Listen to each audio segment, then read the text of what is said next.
Get to know all your favorite VRChat DJs all in one place.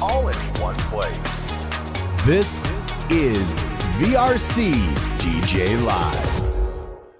What a very exciting time, of course. Every time that we have VRCDJLIVE, it's a very exciting time. But I think more importantly, as we are continuously going into the new year in 2026, we are starting to bring in literally everything that we need to know so we can be prepared for a very successful 2026. And that's going to be the tough part. I feel like a lot of people up on social media, a lot of people in the game, and a lot of people everywhere are just saying, I can't believe we're already still in January. I feel like it's already been 6 months into 2026 and we're still in January. But you know what?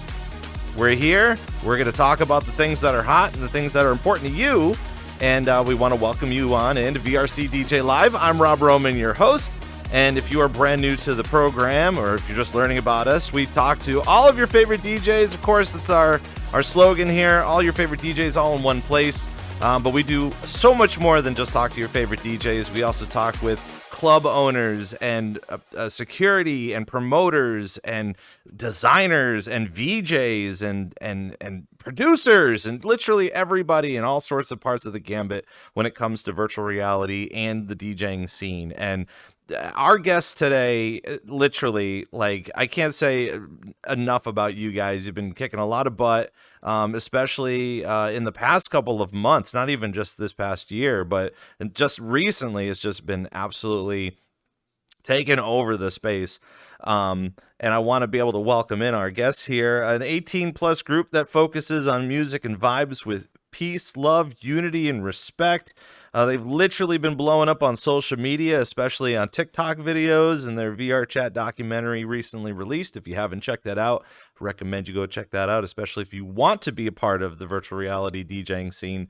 And featuring a fun little fact, I'm sure we'll try to kind of get into it a little bit too, but obviously it's just a number, but featuring over 9,000 members in the VRChat group and growing. And just thinking the fact that you guys have 9,000 members in your community is there's a lot of people. It's definitely a lot of people. Please welcome to VRC DJ Live the HomieDouggie, Ruru, and McWaffles of Rave Factory. Guys, finally glad to have you. I know we had a little hiccup last month to try to get you on, but you know, it's hard to get 3 people all in at once.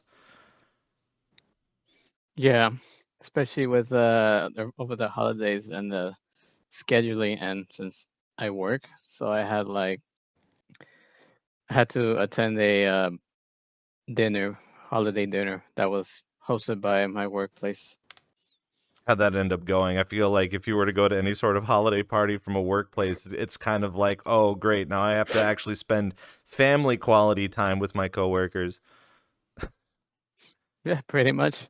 But I mean, I love my coworkers. It's an amazing ambient there. Like, we all just have fun and work.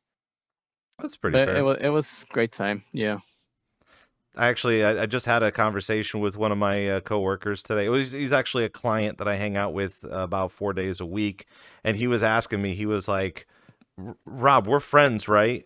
And I'm just like, I mean, we work together, but it's not like we're gonna go out and get a beer together or something. So I'm like, I admire the time that we have when we work, but when I leave work there. You know, like you're attached to my work as opposed to kind of just doing whatever there. But obviously really glad to have the HomieDouggie in, of course, and with Ruru. And again, I'm sorry, I'm gonna kill it because I ended up announcing it beforehand. I was calling you McWaffles for literally like 2 weeks, or MC Waffles. Yeah, I was calling you MC Waffles as if like you were like a host MC kind of type.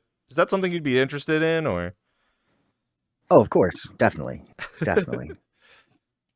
And of course, Ruru here as well. Nice to have you here on the show. And of course, it's a live program, and I'm glad to have everybody. We have a full audience back there too of a lot of Rave Factory people. Super excited about the program and being able to talk about everything here. But actually, before we even get started, I wanted to kind of break down all the different wins that you guys have had literally about 2 to 3 months ago. I think during the holidays, it was probably your busiest stretch. And I know during the program, we are going to be diving into a lot about group popularity, identifying the fact that most groups and communities, especially the rave ones in here, have just been overfilled, overpacked. Everyone's super excited to be there. No complaining. I mean, not yet. I mean, I'm sure once we get like a queue of over 200, then that's going to be a problem. But but talk to us about what you guys have had to experience just in the past, give or take 2 to 3 months. Just how honestly how the community has grown, but not just that, but also like how the community also have been getting involved with the stuff we do. Like the most recent one that you explained, which was the interview, the documentary, which that was a really big project that we did, and really thankful how it came out. Especially really thankful of McWaffles over here for putting all that time and effort, as well as the team for all the work they did, gathering videos, gathering interviews from people, reaching out to community members as well, like just bringing everything together and making it all into one video. So when it came down to the video time, what was the whole overall theme? And we'll ask McWaffles this because of his role within social media, TikToks and YouTubes and stuff like that. I know that's an ever growing process, especially within the VRChat scene. But knowing how quickly that the Rave Factory has been growing, what kind of focus were you going for when it came to making that video? We wanted a documentary style, and that's what came out with it. Dougie and I were talking, and we had a 3-year anniversary coming up for Rave Factory. And we said, we want to make a video that shows the community and how they feel about all of us. And we started putting it together, and I talked to Dougie. I said, I think this is going to be a documentary. I think we're going to do a documentary. So then we got a list of people. We went and did interviews and recorded everything, and it just came together so well. And then we ended up releasing it at the 3-year anniversary event at the end. And that was a spectacular thing. Like, the reaction of the crowd was amazing.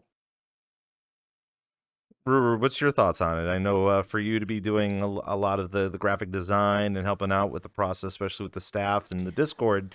Talk to us about what you've been seeing about not only just the documentary, but kind of everybody joining in. Oh, beautiful. Like I do love like the vibe that the community has like created. Like uh I don't really know how he started this, to be honest, because like it's just beautiful to see. Because like when you have a lot of other um clubs, right? There's something about the vibe in Rave Factory that you just don't feel that uh vibe. It's hard to describe. Is a very positive vibe, and I think it's beautiful, and you can completely see that in the documentary that was created. I think it was like awesome seeing that being created. Everyone, we all worked together on making that happen. It was very special. Yeah. It's really great to be able to see it too. And like I know, gosh, I can't even remember when the time was, but you're gonna have to kind of refresh my memory. I think it was literally maybe about 2 years ago. There was a huge movement of like you had a bunch of DJs in here, and most of the time they were complaining about how they couldn't find time slots, or there weren't enough clubs, or when they were making time slots, it literally was a month in advance. So you had a lot of DJs kind of groaning and griping when it came to like, oh, I really want to perform here, or I really want to do this. Now, fast forward 2 years from now, and here we are with Rave Factory and this massive entity. It's not even just there's no shortage of being able to find time slots or doing that sort of thing, but just the fact of just getting in to hang out with the fam. Like I feel like even today when we all got together, one of the cool things I saw you guys were doing were like telling everybody good morning, and I was just like, oh man, good morning. That's kind of the greeting that you have to have at Rave Factory. Like you work all day and then you come in, good morning, and we're glad that you're here to do the thing. But that's kind of like the fight that we're kind of going through right now. Is just people are starting to like we're getting new DJs in, and they want to be able to perform. And I'm sure at any point in time, I actually got to read a little bit on the Discord today. There's some people that are genuinely interested in DJing for Rave Factory, and we're going to go through that entire process because there are a lot of people online that are interested as well. But let's talk a little bit about, and it's a little early to talk about it, sure, but we'll talk a little bit about, how you guys have been feeling about this ever-growing, with the queue and putting in multiple instances. And I mean, it's all love. And at the end of the day, you're like, man, this is really getting pretty popular. But at the end of the day, too, you guys have to have these serious talks about, okay, how are we handling this? What's the moderation looking like? What do other people feel about this? If they're comfortable going into a second instance, or are they queued up for the main instance? So I guess what we'll start with is how you guys feel about the immediate popularity of Rave Factory coming together, even though it is literally just a growing family.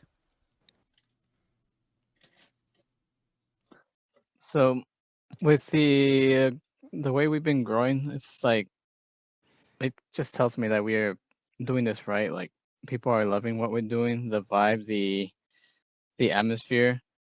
But yeah, the way have we been handling things, like we do get in the call and pretty much, okay, we're gonna manage here, this part's gonna be managed over there, who's gonna be managing the second instance, and I of course manage the restream on the Twitch, because I do stream the event live on my Twitch in case those who can't make it to the queue are able to watch through the stream.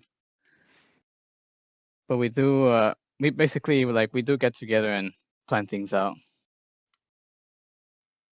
And when it comes to when it comes to instances and doubling up instances, how do you guys help out with staffing or moderation when it comes to each event? We're so lucky that a lot of people in Rave Factory staff, they'll offer to go to the other instance. They'll say, "Hey, I'll go over there and do it. I want to help out." So we're so fortunate that our community, our staff, they want to help out. They want to do the right thing. Even if we're all in the main instance, they want to go to the second instance and make sure that all of the people attending there are having the great time that we are having. That's kind of interesting that for you to say that too, because this is kind of I've heard about it happen before, where you have a lot of people that are looking not even just to join staff, but like they want to be involved any way that they can. Again, it's still a very early time of the year to kind of identify literally anything, as far as like trying to be on staff, wanting to do extra things, wanting to do like VJ work, for example.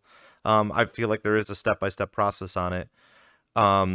But I think it's really healthy to be able to allow people to step up to the plate and talk about that and kind of get that process going. And I had some sort of a thought based on it, but I kind of I lost it a little bit during this conversation. But it during this time, I think it's even trickier too, because and I don't want to say that there could be an obvious scenario of like, well, prioritization, kind of like, well, if you help out Rave Factory, then you can get into any instance or be on the priority list or something like that, which I think in time, if you do help out, that does help out the process as well. But when it comes to like people wanting the immediate success of Rave Factory, what are you finding from the people of Discord and the people that are coming to the shows? What are you finding from them based on the future of what you guys are doing, what we're doing in here, and the future of what they're trying to help out that process with? What I'm trying to find in them is that they are interested in helping, and they want to help, not just because they want to be like, oh, I just want to be part of this, and oh, hey, I'm part of this thing, like, and that's it. Like I appreciate everyone that comes and stuff, but I do also like want to make sure that they want to be part of us because they love the community and the environment. Do you find that like what the people that want to be a part of the community, are they looking for like a way to have a family style environment, or even an immediate friend group that they can hang out with? or do you think that they do see value in the growth of virtual reality DJing? I believe I see them more as want to be part of the family. I get like when I see new people join in, they come out to me. They're like, "Oh, you're that Miku. Like I seen you around, and like, yo, pleasure to meet you." And I'm just like introducing myself, meeting new people, and making them feel welcome. Like we're just a big family. Like don't be afraid to talk to others. Don't be afraid to make friends. Like this is a space for us to grow together. And also when it comes to even creating groups, because again, brand new year, I feel like everybody can define their avenues of how they want to kind of figure out what they want to do within the rave scene, within the VR chat scene alone, and our music kind of conglomerate. But when we're focusing our attentions in 2026, as you were mentioning, Rave Factory, definitely with the Plur lifestyle and wanting everybody to just enjoy the music and hang out. Do you think that would be a more of a focus, even in the next 4 months, when it comes to new users coming in here? Do you want them to enjoy the experience? Do you think new groups should be focusing on this experience over the potential like business avenues or getting popular or maybe even finding new ways of DJing? For me, I've always said that the most people that will ever come to this space don't even have a headset yet. And you really see that every year, every Christmas or just as the year goes on, more and more people join up. And for me, I feel like it's important that there's more groups out there that bridge the gap between Quest raves and PC raves. For it's a lot to ask of a person to say, hey, do you have a $3,000 computer? Hey, do you have a VR headset? Hey, do you have full body tracking? That's a lot to ask of a person. But for them to just have a headset, that's where they're getting their foot in the door. That's where we're bringing in the most flow. So I'd like to see more groups out there that do a Quest bridge. They show Quest people how they can join these events, how they can get to them, and then those people will decide to invest that they want to be a part of this. Especially with the fact that there was the news about the Quest and Meta kind of closing their doors on VR at some point in time. What are your opinions on that? What are your opinions on the future about that? I know it's one of those things that we're constantly feeding into. Obviously, people aren't just going to throw their quests away. They spent all the money and the time just to even come in here, especially for those that have the tether that goes into the PC as well. But as a community, we're still proactively trying to find a common medium when it comes to Quest compatibility, or even in the fact that, let alone, we just got the VRChat on iOS and Android, like let alone that we'll be able to actually do that. But what are your kind of thoughts on that? I mean, again, it's a brand new year. We're going to be seeing a lot of different things kind of come down the pipeline a little bit. But for the future, even in the next couple of months, where do you kind of see Rave Factory's footprint on that? I think that with the recent news that we got about the Steam frame, I feel like no matter the future that Meta is going to be about, will not change like the outcome that we're going to have with what Steam is creating at the moment. Because a lot of people are really hyped for the Steam frame, but I'm actually more hyped about the software about it, because there's going to be so much future for that, so much more doors for more possible hardware and for cheaper things that people could afford. So I think it's gonna look pretty bright in that side. It's all super thrilling, especially because there are a ton of people that are on the outside kind of looking in. And one of the many things about virtual reality and VR chat and our community as a whole is the things that we do in here, we've already known about. The things that we're in here, we're comfortable with. We know exactly how things run. But as pretty much everybody has seen so far this year, we've been seeing a ton of new faces. We've been seeing a ton of new performers. I know proactively, if I take a look on the timeline, there's a ton of new names of DJs I have never heard of. And I think a lot of those DJs nobody's ever heard of either, but it's still very fresh. But when it comes to any sort of virtual reality content anyway, especially up on like YouTube, for example, it does kind of shine a weird, not a negative light, but a very weird, uncomfortable light on what's going on in our community, not just the rave community, because I feel like all the videos and all the content that we've had on YouTube for the rave community have just been great. They've been fantastic.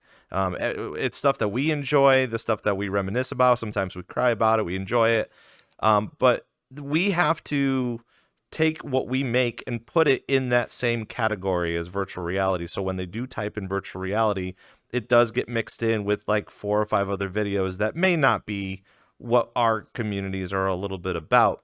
So finding out what else we can do in 2026 to heighten the experience of new users coming in, especially those that want to DJ or want to experience the technology and stuff like that. I feel like there's going to be an ongoing struggle or an ongoing fight about, again, hardware, the new hardware that is coming out comparable to even desktop. And I'm sure you guys have seen your fair of desktop DJs in here too. So I think this is a perfect time for you guys because you're constantly focused on that, especially with McWaffles over here, which again, I can't wait to kind of dig in your brain about this because it's such a hot topic.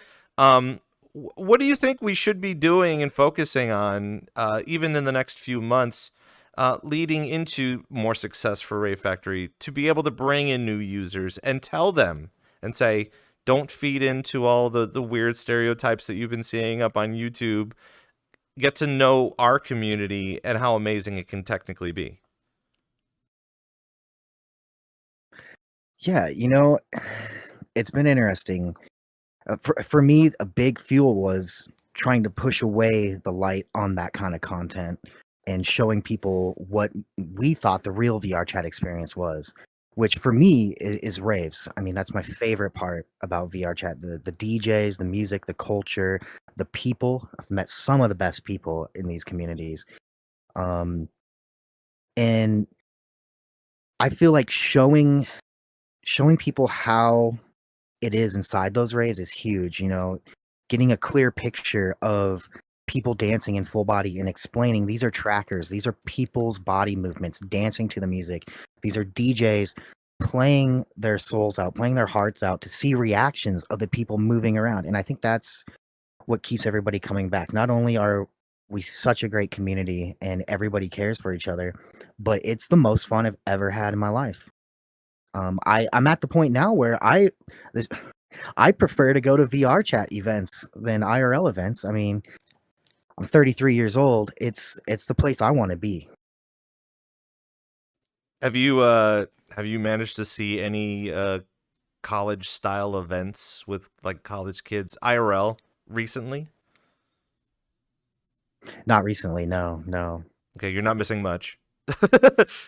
Yeah. I will say a lot of them, like, listen, I'm not saying that the there's a term for it. Was it the Gen X stare? I think that's what the term's called, where like you're asking them a question and they're just kind of staring you down. I recently went down because I live in Central Florida. I went downtown Orlando one time, went to go to the clubs, and it is like safe mode on kind of a thing. It's kind of, the kids are having fun and whatever, but it's getting really tough because a lot of them are dressing the same. It's very bro-y. It's very, well, I mean, college is for natty ice. We all know this. But at the same time, too, like, you probably will never get that type of experience, the stuff that we do in here, and being able to hang out with the fam and the family and your closest friends and be able to talk to each other without, like, the loud music or, someone throwing up in the corner or something like that. So that's super thrilling to be able to see that your experiences in here definitely have some weight and meaning and value, especially moving forward with that sort of thing. Going back to the whole headset ordeal, again, what is your opinion for new people coming in and just testing the waters on desktop?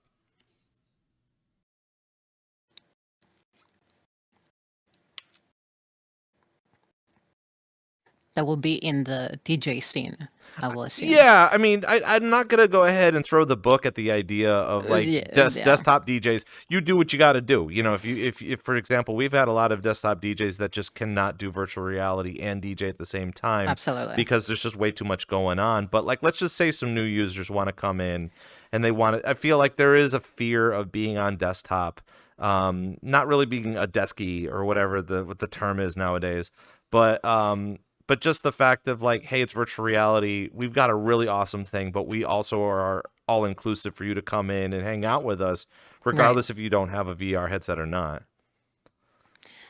No, definitely. I can see it being like very, very useful. Like to my experience, like at least 8 out of 10 people that I known or are friends from me that are outside VRChat, they try it once or twice and suddenly now they want a headset. Like it's very often, and I've seen it happen to like people are in the DJ scene.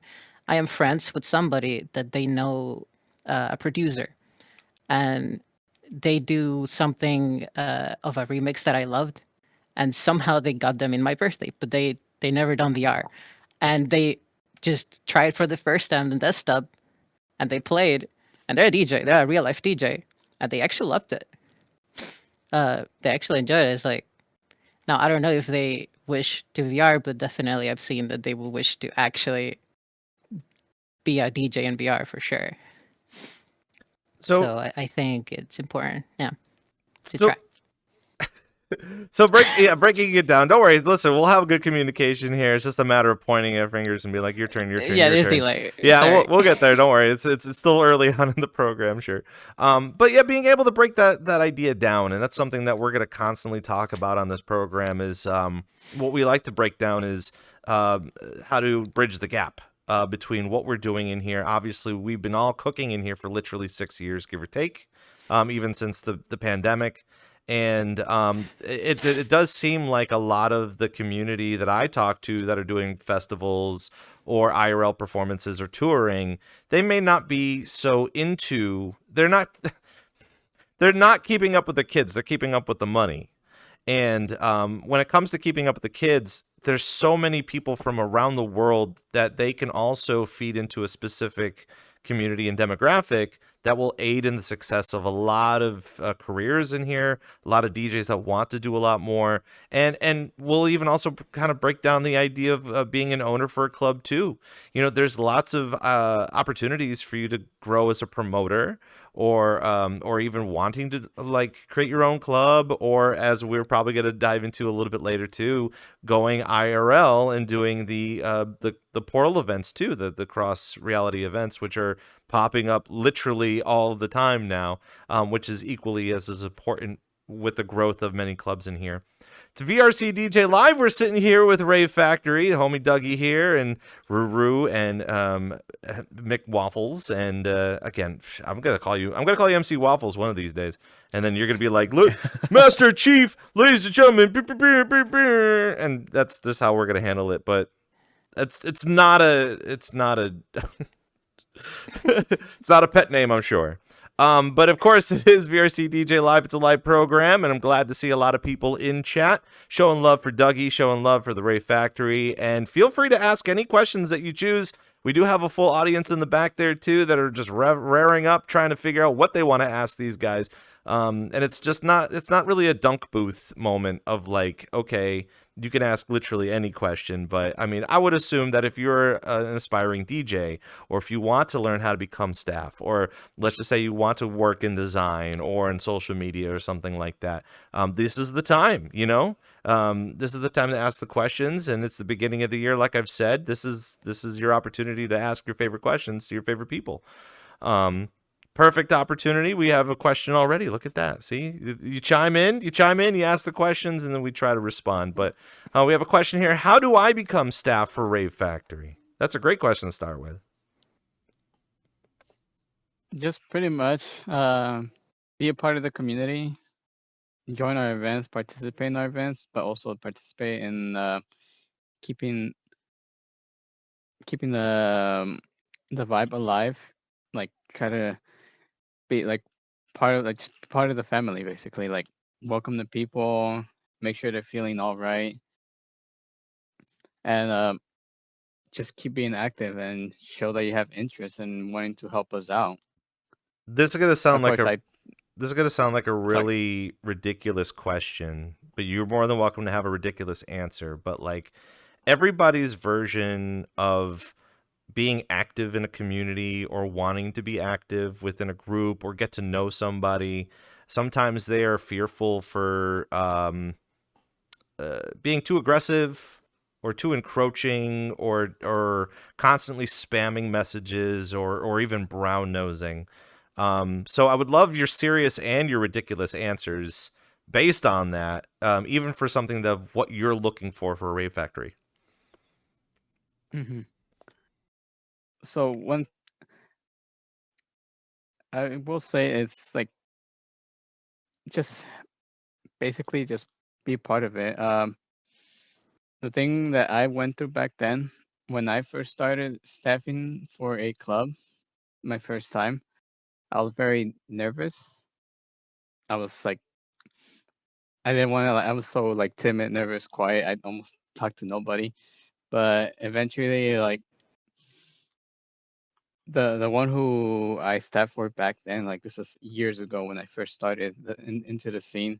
They were like such a welcoming family, and they were like, "Don't worry, like giving you time, give it time, you'll open up more, and sooner or later, then you're just gonna start basically becoming part of it, where you're gonna wanna when you see someone new, you're gonna wanna hi, like welcome them, welcome, welcome, come in, be be more open."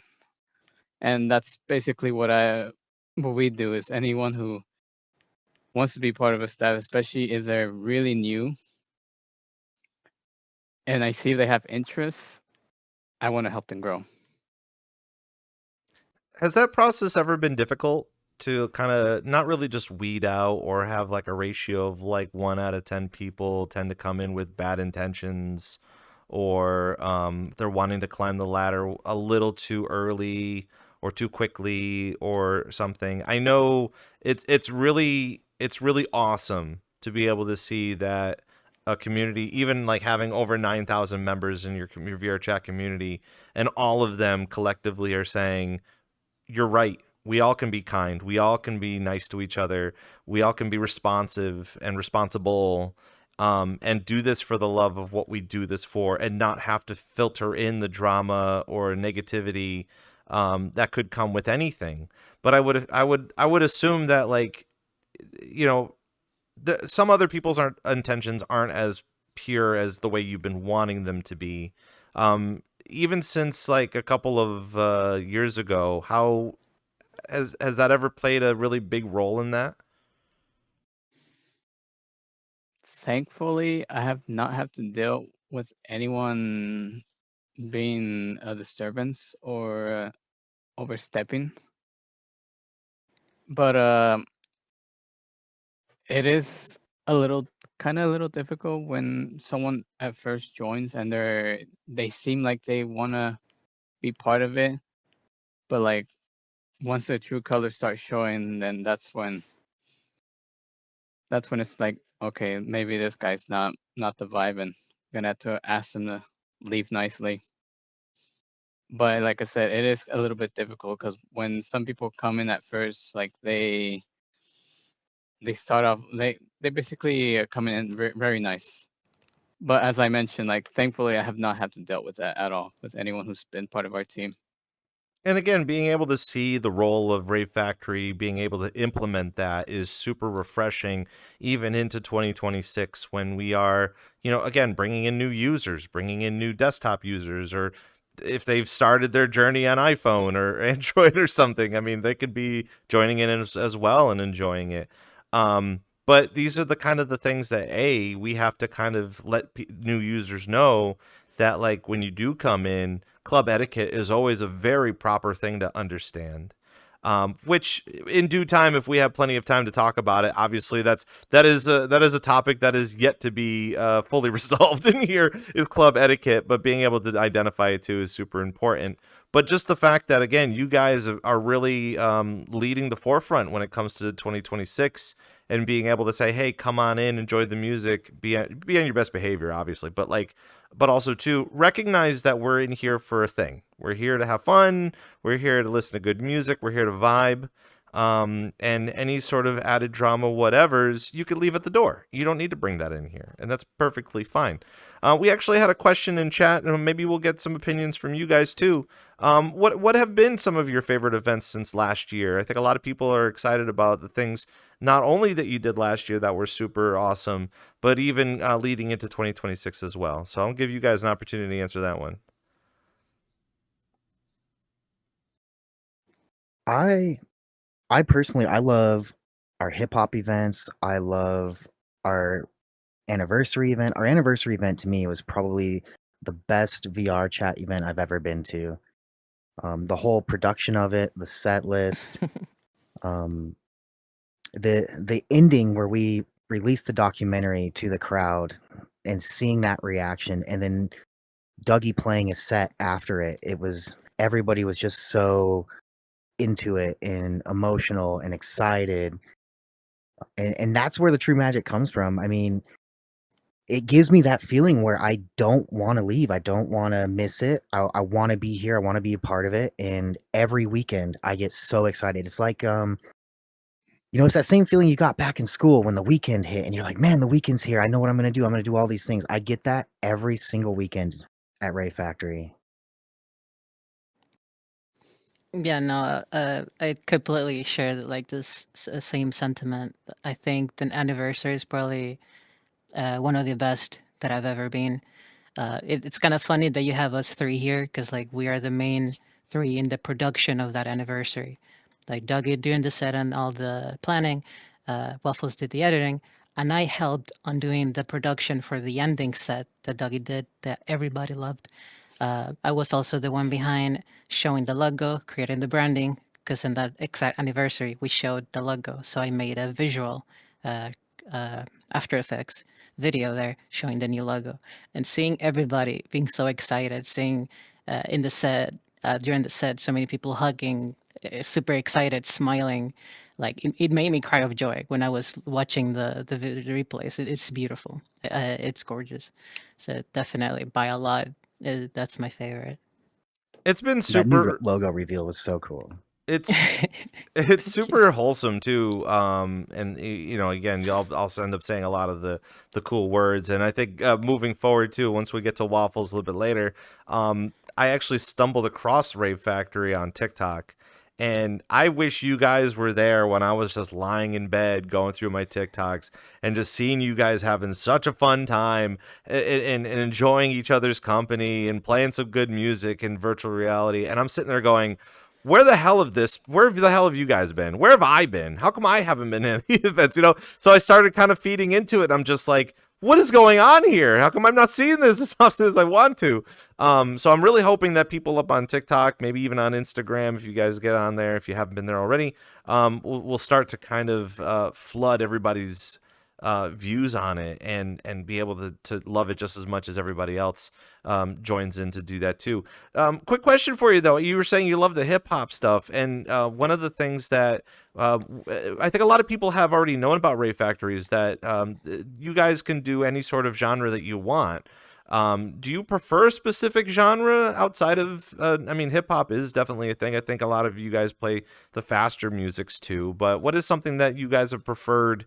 I would say top three genres of Rave Factory. Well, we always been such an open genre. Like we don't really have a specific one.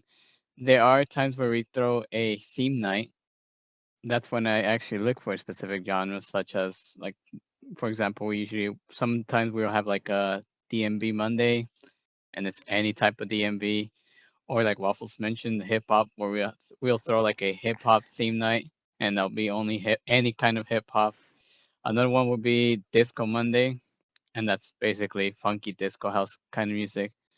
But when it comes to like open genres, we mainly just don't have any. We mainly have open, like we don't have specific.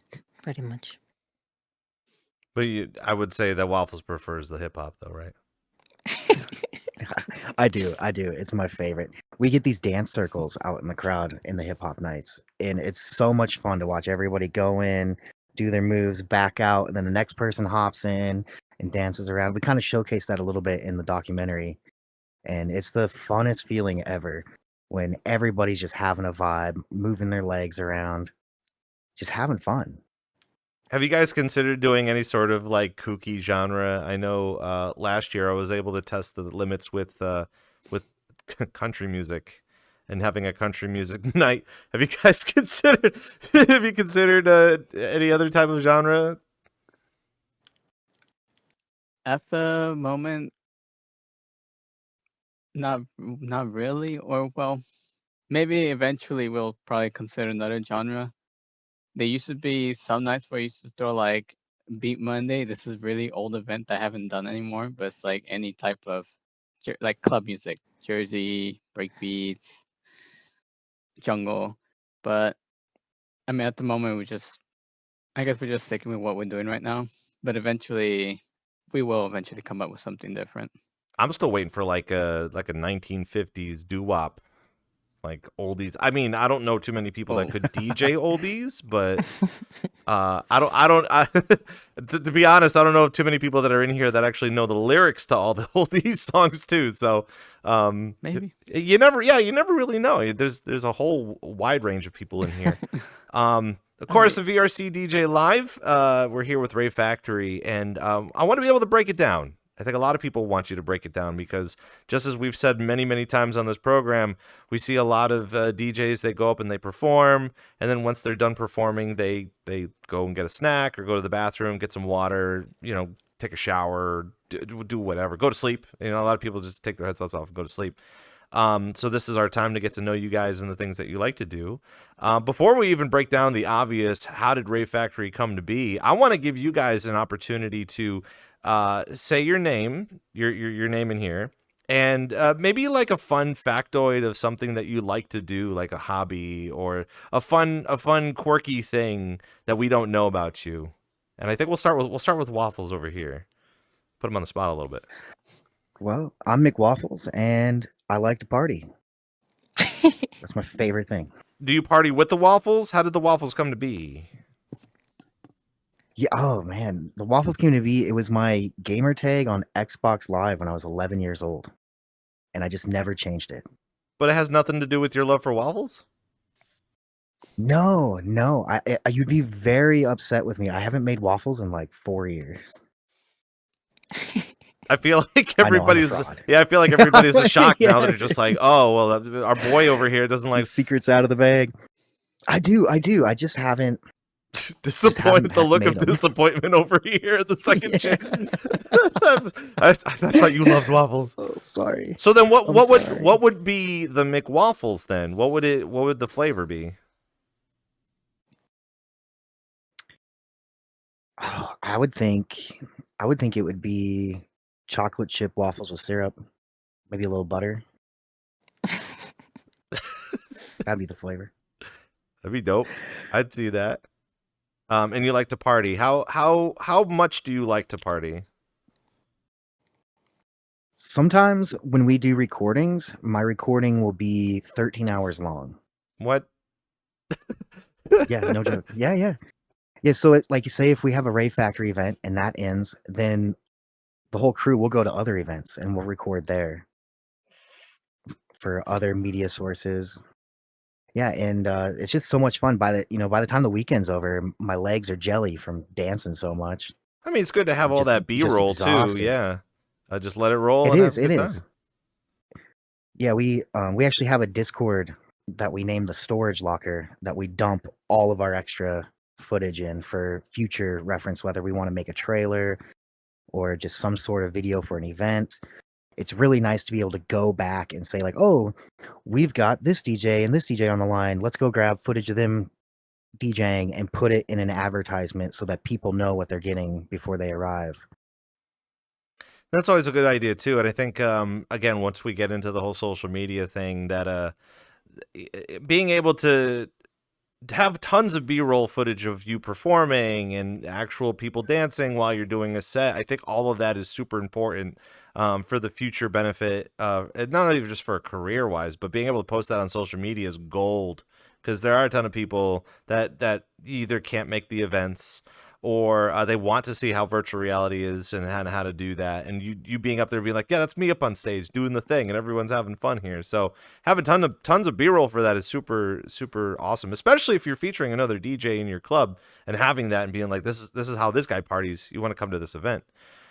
Ruru, I would assume your name has nothing to do with waffles. So tell us a little bit about Ruru. Ruru, like the name, the meaning of the name. Sure. It's just my nickname in Japanese. So my real nickname will be Lulu. So a lot of my Japanese friends call me Ruru. So it got to a point that even my cousins call me Ruru sometimes. So that happened. So it's pretty much the meaning I could put there. That's pretty fun. What's a fun little factoid that some people may not know about you? I guess I'm a multi-artist. I guess you could say. I love any kind of art, any kind of art expression. I love to mess with anything like music, dancing, drawing, producing, like you name it. I enjoy doing all kinds of things. So I don't really stay with one. What's been the flavor of the month? Because I feel like every month you might have something brand new that you'd want to do. Well, right now, music, like self-expression with music. I recently got a DJ deck, so I'm gonna start DJing. That's the thing right now. Oh boy, okay. So tell us a little bit about this. I know we're gonna break it down a little bit. I'm glad that you brought it up. Tell us a little bit about your console that you just got and what we want to hear from you. So I got the one I was talking to all my friends that are DJs and club owners, and everyone told me FLX4, FLX4. I'm like, okay, I got a clear option. So I got the FLX4, and I got it on December, and I've been nonstop practicing with it. I mean, like hyper focused on it. And the debut with me is gonna be pretty close, and it will be with Rave Factory, of course. What's the process been for you? Because I think a lot of people might be in the same boat as you when it comes to, again, you have the console in front of you, you're operating. I would assume you're running off of Record Box. Most of the Pioneer equipment's been going off of Record Box. Tell us about that process. Is it daunting? Are there too many knobs? When you're learning, are you learning more for like the transitions? Are you learning to do crossfading? What's your process? So I've definitely been learning a lot on the way of like mixing two tracks and seeing how they blend together. So it has, at least with me, it has to do a lot with training the ear. So I don't think the learning process will be as equal to everyone. I've already been in a music space since I'm young. Like my brother studied music. I've always been around music all the time. I was in a choir when I was young. So when I'm pretty much mixing songs together, I kind of just go by ear. And if it sounds really, really good, I'm going with that. And in terms of the deck, where I think people could mess around with, I do think there's definitely a learning path on that, on how to use the knobs and stuff. I guess the main thing you would say is there's some fundamentals. Like I think the bass knob is like one of the main things you need to know in that thing, I would say. And pay attention a lot with your ear. I guess that will be my advice. Like more so your ear. Trust your ear. I feel like most of the time too, for those people that are proactively learning how to DJ and stuff, finding those little hints and tricks that a lot of people are doing. I think people are too worried about copycatting when it comes to that. But to be honest, a lot of DJs, we know some of those tricks and we use them from time to time. And again, we're not going to be here all day kind of reviewing all of the popular tricks. I know another very popular thing is the spin back, when you're spinning back your remix, rewind. And it's popular. People enjoy that, but there's so many more things you can do with it. Lest you watch a ton of videos on James Hype, who's going to probably teach you to do like 5 different things with the spin back at the same time.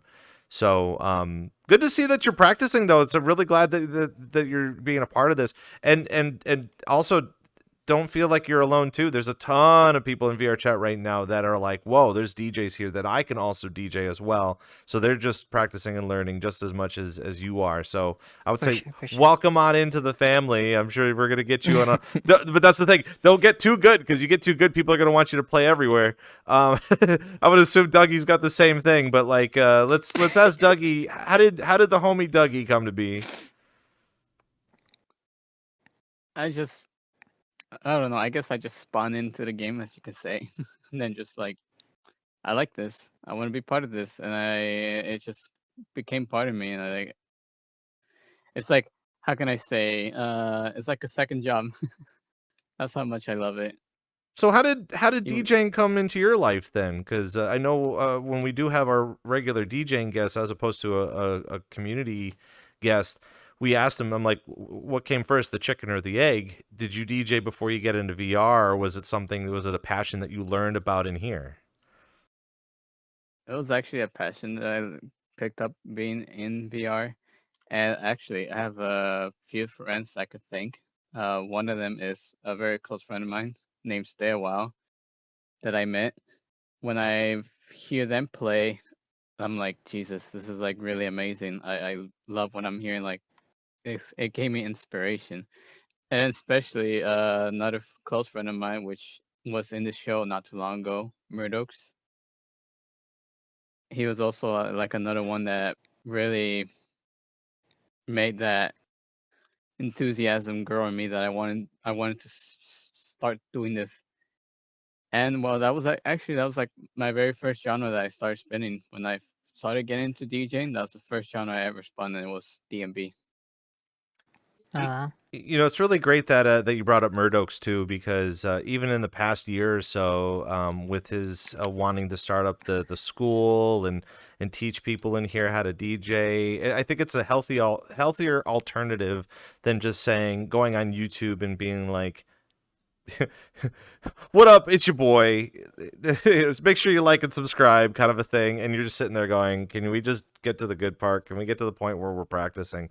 But everybody has their own version of it. At least with Murdoch's, you know, he's got the performance value, he's got the know-how, but then you do also need to learn a little bit about playing to a crowd, or not being too overanalyzed with how you perform, and I guess brand recognition, and being able to understand your branding and stuff like that. Speaking of which, I think a lot of people recognize you because of the Miku. Um, and I think a lot of people also have versions of why you're Miku, but why don't you break it down for us? Why did you choose Miku?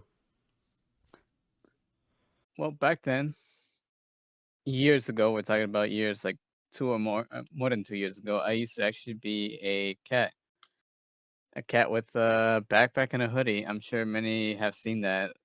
I get from what I get from people, those cats like roaming around Black Cat a lot. So I'm like, okay, maybe that's not the best Abby to keep using. But back then I was more on desktop. But as time, like I said, as time passed, the VR thing like it grew on me. So I eventually got my own headset. I started jumping into VR. I got controllers, and one thing that I started noticing with the old avatar I used to have, like my arms would be like this, and I'm just like it would make me feel uncomfortable, or like it wouldn't make me feel that immersive with the avatar not fitting right with me. And one day I was actually at this rave event years ago, uh, and one thing they did in that rave event, they started like everyone started jumping into a Miku avatar. This was back when the first Miku avatar showed up. Uh, I got peer pressured into it, so I'm like, okay, I'll hop into it. And when I hopped into it, I'm like, oh wow, like it kind of like I don't know, it's like it grew on me. It felt well, like the movement. I started dancing with it, going crazy with it. I'm like, okay, I love this avatar, and I just like it grew on me and stayed forever like a part of me. Eventually, people end up calling me the Miko of VR. I don't even know why. I'm just someone that wears Miku heavy. I think that the other reason too why I was asking about it, and again, it's gonna be a long-formed, drawn-out question, answer, whatever you want to call it, but just the idea. I've had to explain to many people outside of virtual reality, a lot of people that don't kind of dive into Vocaloid or understand any sort of anime pop culture references and stuff like that. I do kind of explain what Miku is all about, why people like her so much. In here, I think a lot of people love being in this particular base. That you could be the public one. Literally, you could just kind of have a good time and be energetic. And I think a lot of people have their reservations based on why they like Miku, or you might have some people with the the first thing that they've ever learned was that that there was an IRL guy in Japan that married her. And they may think that's weird, but at the same time, they're still married. What are you gonna do? But at the same time, everybody interprets Miku a specific way, and I feel like a lot of people, when they do see you as the Miku, they may interpret it as the idea of being able to understand peace, love, unity, and respect that Rave Factory usually provides. That it is a very good beacon of light. Understanding that if you rock with Miku, where she performs and she's all inclusive and she brings in music and energy, that's what Rave Factory also provides as well. Now, I would assume that is probably the most immediate answer. I would also want to gauge and be like, are you a super Miku fan? Do you have lots of merchandise of Miku? I mean, I'm not going to pull myself out and say that I do. I mean, I got at least 6 statues of Miku. And my mother gave me a bunch of mugs and a calendar and stuff like that. But has she grown on you? Are you starting to kind of feel do you think Miku Uiyu as much as most people do woo? His poor wallet. Yeah. Exactly, my poor wallet. So when I first started with the Miku, I wasn't really such a big fan. I knew about it, but I wasn't really into it. But when I started getting into it, that's when it grew on me. And of course, my poor wallet, cause ching Miku, ching my wallet. Oh, here's my credit card, ching. Started purchasing a lot of figures, posters. The only thing I haven't been to is a show yet, like the expo. I know there's one coming up, and sadly, I'm not gonna be able to make that either because I do have other plans. But especially what I do like about the Miku was the music and how so many other people out there were making remixes of Miku music. Especially my favorite one is when they mix a Miku and Porter Robinson. Oh, I don't think I've even heard that one. Oh yeah. The best. That's the best. We do a Miku takeover event as well, and that's really huge in Rave Factory. That's an event we forgot to mention. The whole crowd will be in Miku's, and it's just so insane. It's so much fun. See, those are the types of events that I really wish would happen more often, even though I don't want to say it being well, this is month 8 and we're all dressed as Miku's, but it gives people a lot more opportunities to be coming in from the outside and be if you missed last month's show, I wouldn't even call it the gathering of the Miku's, because you probably could, just be this is where, I mean, it's kind of like a cult of the lamb, but except Miku's. Again, people would go to that, but then you'll also have people from outside of VR being how do I get involved? How do I become Miku? How do I, be a part of this massive event? And, listen, I'm not going to not say that Guinness Book could be involved. We probably could. You get enough people. I mean, if all 9,000 people of Rave Factory came out and dressed up as Miku, I'm not saying having a 9,000 people instance, but I mean, I've seen you nod your head over there. You'd be let's get this going. Yeah, we could probably write that one down. I'm just saying, 2026 we'll have the calling of the Miku. But speaking of which, and the fact that you have so many people in here, let's break down Rave Factory. Let's break that down. Let's break down how it came to be, when it came to be, what it was like when you were first beginning Rave Factory. Who wants to start that? I guess I have to start it. So the beginnings of Rave Factory, back then, it wasn't really known as the Rave Factory. Before, it was known as the Lounge. And the way I had that set up, basically, it was like a kind of like a come have fun, drink, listen to the music, play games, kind of like a get together. But eventually, as time went on, that's when, especially when I started getting into the underground racing and seeing how people used to go crazy with the music, dance, and get some focus with it, I'm like, yeah, this is the kind of thing I want for. This is the kind of thing I want to do, and that's how. Eventually, when we hit our second year of running the lounge, that's when we rebranded the whole thing into Rave Factory.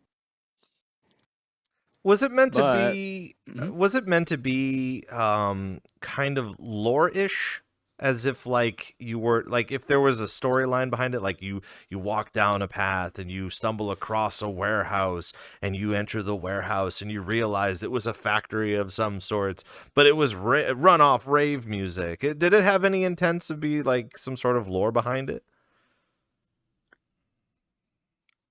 Honestly, not really.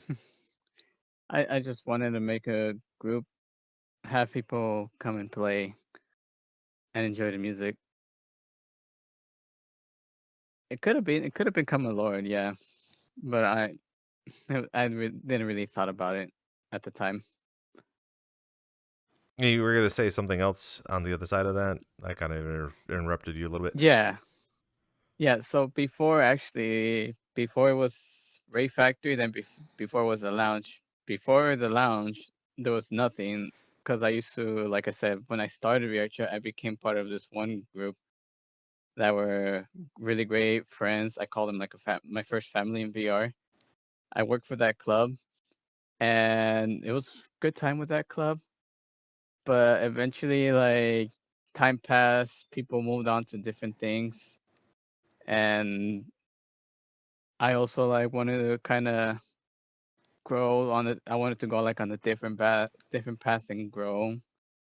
Like I had a different vision that I wanted to start, and that's when I started the lounge, which eventually, Rave Factory. So around Another like couple around years what later. time was that when you were first starting Rave Factory and you were with the lounge? Or what year? Oh, that is it's been really such a long time. I it's been years. It's definitely been years. But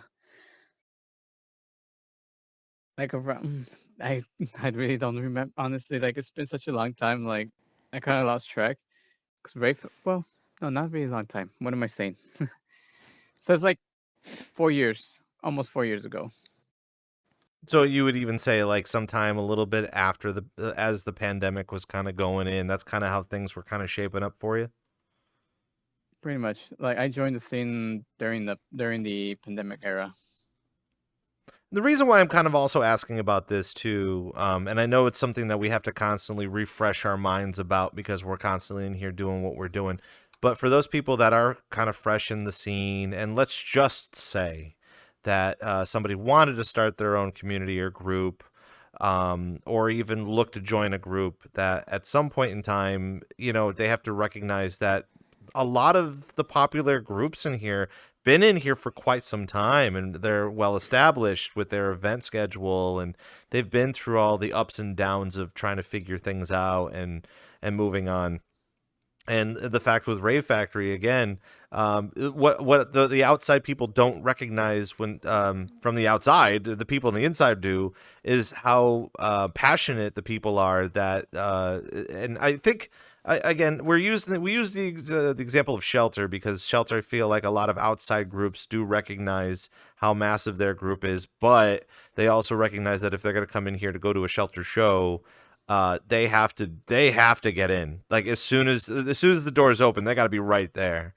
And some of the complaints from a lot of people is just that too. It's just like if you're gonna go see Rave Factory, you kind of have to sit there and wait for the post to be made saying you better get your buns in here, otherwise you're gonna wait a little bit of time.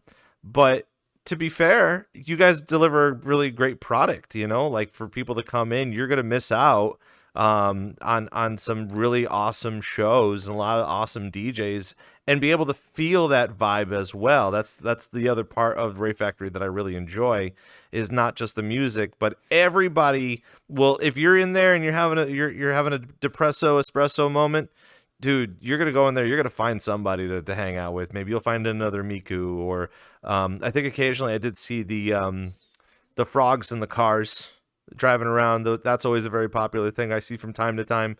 That's very easy to get a part of too, being able to just clone and stuff. So again, it takes a lot of time. I guess that's what I'm boiling it down to, is that at some point in time, besides you like not remembering when it started, but all of that time has been dedicated to growth.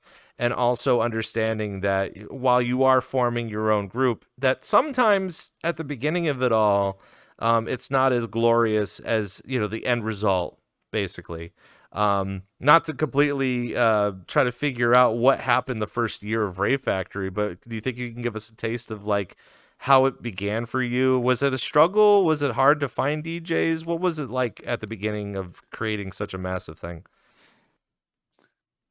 Well, yeah, when we started, it was kind of a struggle. Like, not many people knew about us, or like, what is Rave Factory? Like, I never heard of this. And our turn, like, we didn't really have like a community back then as well. Like I said, no one knew what Rave Factory was back then. Like, there was even one time where we had an event, and it was just only like myself and someone else who was helping me run, and the DJ.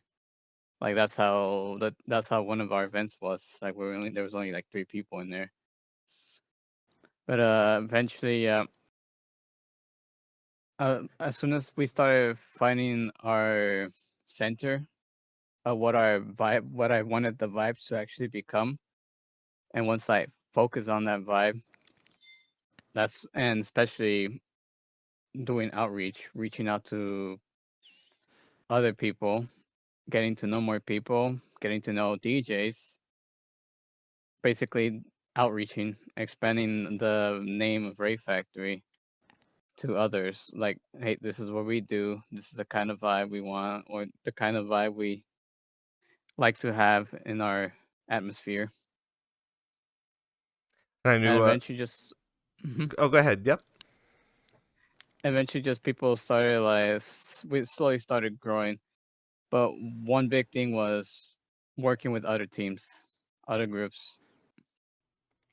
I know even going forward too that, and we're going to talk a little bit about it, a lot of the different alliances and collaborations that you've done so far. I think a lot of people need to also remember that as you continue to grow as a community, that it's perfectly okay to do more outreach with more people. Part of business, if you were going to just call regular business, is just that. Is like, I think there's a lot of people in virtual reality that have the same end goals that you do with your groups, comparable to just as a music, a music venue or a music experience, that there's other people that are willing to help you and be a part of your process to expand and to grow the numbers and talk to even more people. I know Ruru had something to kind of chime in on that too as well. Yeah, I wanted to add a little bit on what Dougie was talking about, like the growth of Rave Factory and the way how it started. Like, he doesn't know like the lore or whatever, but honestly, like, I'm someone who got a little late in the Rave Factory thing, but I can kind of see it after like observing a lot in this scene. I think like big part of the reason Rave Factory is because of M. Honestly, like, because of how he is. Because like most people, it is amazing to see that a lot of people kind of stay at the end just to see him or wish he's gonna play at the end and greet him and are happy seeing him. And honestly, at the start of Rave Factory, just his motives, his values, the way he's as a person, it shows. It shows. Because like, I personally cannot see a Rave Factory without him. I don't. I think that's the lore. It's him. Like, everyone is shouting Dougie and Miku in the chat. Like, they all love Dougie. That's, to me, the lore to it. I know they're also kind of chiming in whether or not you like chocolate milk. I don't know if that's a part of your lore. That is. Oh my god, It that's is. funny. It is. I- They No, keep they're talking not. about it. No, Yeah, they're they're not. right now. They're currently fighting over what is better, chocolate milk or strawberry milk. Strawberry milk. Okay, all right. Strawberry milk. I'm sorry to all the Oh chocolate my milk lovers, god. but strawberry milk. Wow, are Oh we my God. debunking the myth of chocolate strawberry milk right now? We're just going full on strawberry milk. Pretty Jeez, much. you heard it I here mean- first on VRCDJLIVE. Holy mo! Strawberry milk for the win.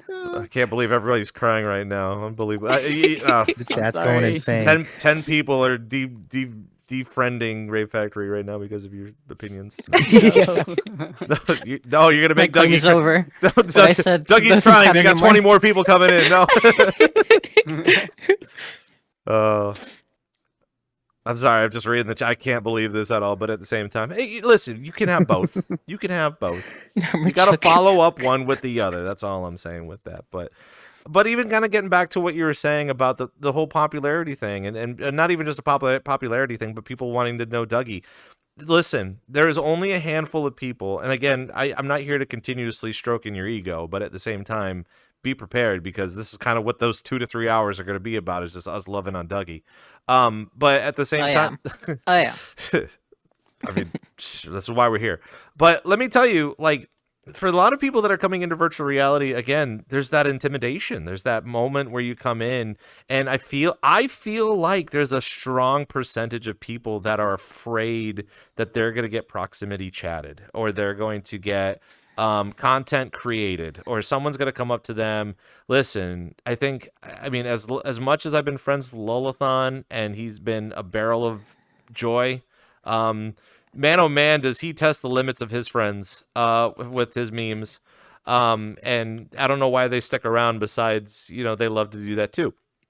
But I can only count a handful of people on my hand, an actual handful, that Dougie is again being able to welcome everybody. It's just being able to bring everybody in, and you don't have to be any particular anybody. You just love the music and you love to hang out. Obviously, you got to like Miku, I guess. If you don't like Miku, I'm starting to like Kasana Teto, so like, I'm sorry, Miku, you're gonna have to take a break for a month. I mean, that's just how it is. But like, that's kind of a thing, and you should feel proud about that, dude. Like, it's been a long time, especially with the DJs in here. I think a lot of DJs currently are having a hard time because they feel like they can't even express themselves correctly without fear of judgment, or even when it comes to performance and stuff like that. I think you have to wear a really big hat in this community to not only be able to showcase these DJs, but also balance it well enough that people aren't griping all the time that they can't get the on the lineup of Rave Factory because it's so popular. I feel like, and I think we've talked about that too, where like understanding what it's like to have DJs come in to want to get on a lineup is such a struggle, because as much as you want to include everybody, you have to turn some people down occasionally, or remind them to come back the following month to try to get them on. Tell us a little bit about that. Well, yeah, I like to book. The way I book in Rave Factory is I like to go off the vibe, and especially what I do ask is that send me sets. Like, I want to hear how you play and the kind of vibe you give off. As well as there's also times like Waffles and another of our staff team, which is Schmeck, who's in the back. They will also go around to other events, be listening to other DJs, and be like, "Hey, have you heard this guy? This guy plays really good music. This guy, I like the vibe he's giving off. You should give him a listen. Here's his link. Listen to it." And yeah, pretty much. But there are times where I do have to somewhat like tell some people like, come back later, because there are like not to, don't want to be mean, but like, not to be mean or discouraging in any way. Like, I want everyone to have opportunity to grow and stuff, but I do also listen to how people mix, which also plays another key factor in getting booked. How do we positively combat that? Because I would say in the past week or so, I've been hearing from some rave goers that they've been listening to some DJs, and those DJs underperform. The best way I can explain it. It's not even a matter that they can't catch a vibe, but there have been some comments where I've been saying maybe they need to practice more. Maybe they need to understand their library. They need to understand the music that they're playing. How can we politely say that without it coming off as like, oh, you're not good enough for Rave Factory, if that makes sense? Well, one is we will offer for them to, like, we will offer helpful tips. Like, okay, listen, I listened to your mix. This is really good, but I can see you're struggling on beat matching, or I can see that you're struggling on trying to find the type of music you want to play. Like, let's try this or let's try that. Like, we would give helpful tips. Helpful hints to people. At the end of the day, like I said, we want to give everyone an opportunity. Do you think that's something that Rave Factory consistently does, or is it something that a lot of the community members know that that is a service that you guys can provide in the Discord?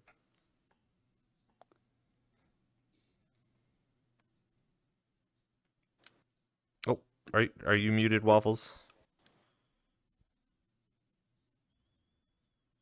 Sorry about that. Yeah, a big thing I see in our community is we have people that are close friends with us, like Murdoch's, like Stay a While, like Ollie, all these people that run these other groups, run these other events. You know, they're real big at giving a lending hand, teaching people not only the DJ stuff, but also, you know, helping them with rave event world creation. I've seen that happen too. But I think just coming together and realizing, hey, if one more person can be a part of this, that makes it better for everybody. You know, this is a platform where we all create the content, and being able to lend a helping hand, being able to help give confidence, being able to talk to these people about what maybe they could work on is huge constructive criticism. And if they work on it, it makes it better for all of us. I mean, when I first started doing videos, they were terrible. I was so bad at it.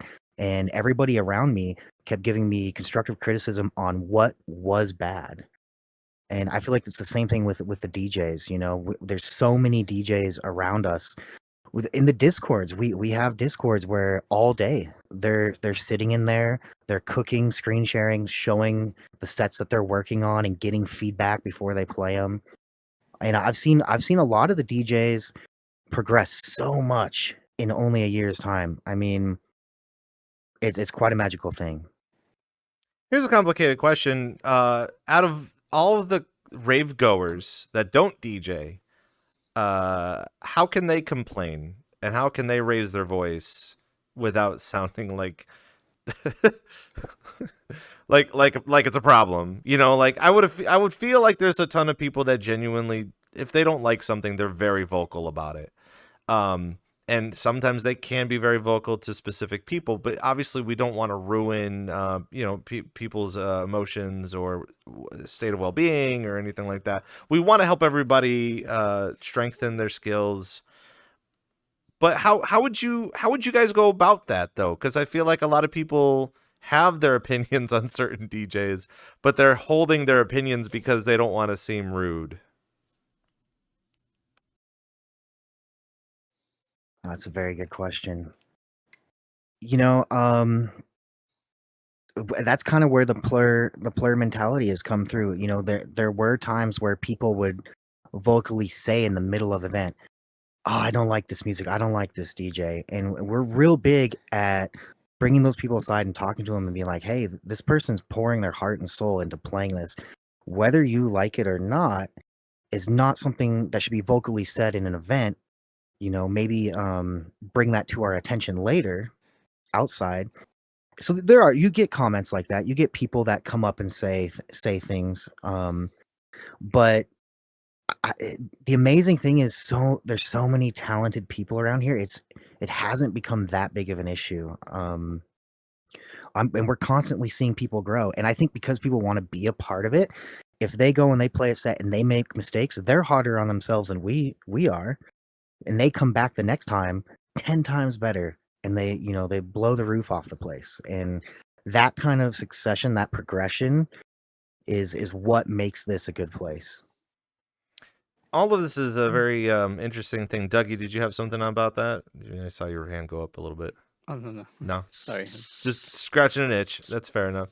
But again, these are the things that, like, while it may not be an issue, obviously a lot of people, they hold their tongue a little bit when it comes to things. Or let's just say, because it happens from time to time, let's just say you're enjoying a beverage on a Friday or Saturday night. That's the reason why it's called the spirit, because it brings out the truth of you and the spirit of, your true spirit, regardless if you're conscious enough to understand it. But at the same time too, like, in this community, we should be upfront and focus on the future and be able to help each other define our goals and kind of figure out the steps of what we need to take to be able to accomplish those types of goals. Do you have something? Yeah, so I think, to me, because I'm thinking more of the way that I usually do when it comes to these things. I feel like if you really want to give criticism to a set that you think is great, I feel like internally you care enough. It feels like you like the songs that we're playing, so I feel like you cared enough that you should take that into consideration. You really care for them to do great, so you should start with that. Like, I feel like man, you have a good future, and I love where you're going with this. So if you try to fix this or that, you're gonna be a god tier or something. And that way, it's like way more positive. And I feel like it's easier to take in for people. The struggle out of all of this, in my personal opinion, when it comes to for the new users coming in, trying to find their favorites, and man, it's so early for me to even break this down too. But like, we've had guests on recently that literally have said, "Oh, so and so is legend. So and so has been in here for a long time." They always know that they're gonna have a good time with the legend. But when it comes to new DJs coming in, I feel like they're looking to either step up past legendary status or be in here long enough to be able to do that. And everybody's focus is jumbled because of there's so many different avenues, right? The road splits in different ways, whether or not you want to do this as a passion or a hobby or a profession, or even like as a producer, like if you want to produce music and stuff in here too. Being able to know that there's a space for this is great. And being able to understand, like in your case, how you're learning how to become a DJ as well. Man, oh man, the bug hasn't bit you yet, but once it does, you're going to sit down with yourself and say, okay, what am I going to do next? What's my branding like? What kind of music am I going to do? Am I going to take every gig? Am I not going to do every gig? Or even, understanding your play style. What the way that you think, is it comparable to some other person, or are you just as good as so and so? And all of these questions are valid in here. It really is, even though it does take you on a little wild goose chase to figure out what you want to do in here. And we bring this up now so we can prepare ourselves for the inevitable future, because we will have to have times to talk about this. We're going to need our family. We're going to need the community to give us a better answer to this, especially if they want to have not really quick success, but better success towards before the end of the year. So that way they have lots of goals that they can, summertime's going to hit. If people are going to be off of school, more people are going to be in here. I'm sure there's going to be a point in time out of the cabin fever that we're currently in that people are going to invest in more time. And again, if they can't get those bookings, they're going to create their own clubs, and they're going to try to, who knows, they're going to create the Rave Superdome or the Rave Warehouse. And then you're going to be like, oh, what is that, bigger than a factory? Oh, that's strange. Wonder where you got that idea from. But but at the same time too, it's just like so there are a ton of things that we don't talk about in here because people are too afraid to, or they just don't know how to. When it comes to understanding, that type of culture of performing well enough, or if you think you're performing well enough, obviously it could be your biggest critique as well. But these are some of the questions that we love to try to get to as well. Speaking about professionalism and stuff like that, I want to get to Ruru a little bit about your role within Rave Factory. Yeah, you. On how you were mentioning to me even before the interview that you were the one that created the branding for Rave Factory. So tell us, yeah, the new one. Tell us a little bit about that, because despite having DJs in here and maybe even social media people and VJs and stuff like that, we rarely get an opportunity to talk to graphic designers and their thought processes, because we do see posters, we do see like texture work within maps and stuff like that. But as you were mentioning to me before, that you've done some prior experience with graphic design, even at a collegiate level, that it's definitely helping you not only build a portfolio in here, but it's also giving you a little bit more flex room on what you do professionally. Absolutely. Well, I'm guessing the question is with the Rave Factory, like how it started to be or something.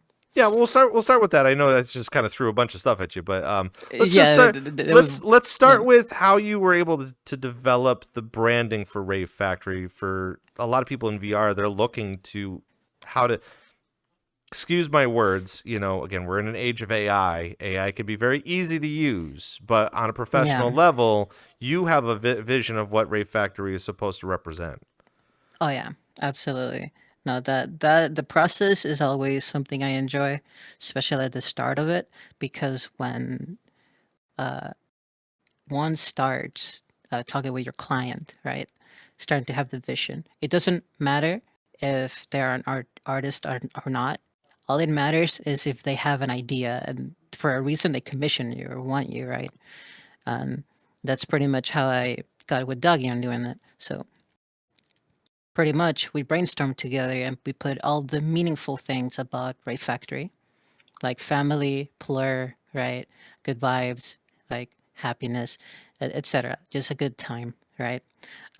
And we have factory in it. We got terms of like factory, industrial, like chains, gears, which is what you see in the logo now. You had a gear.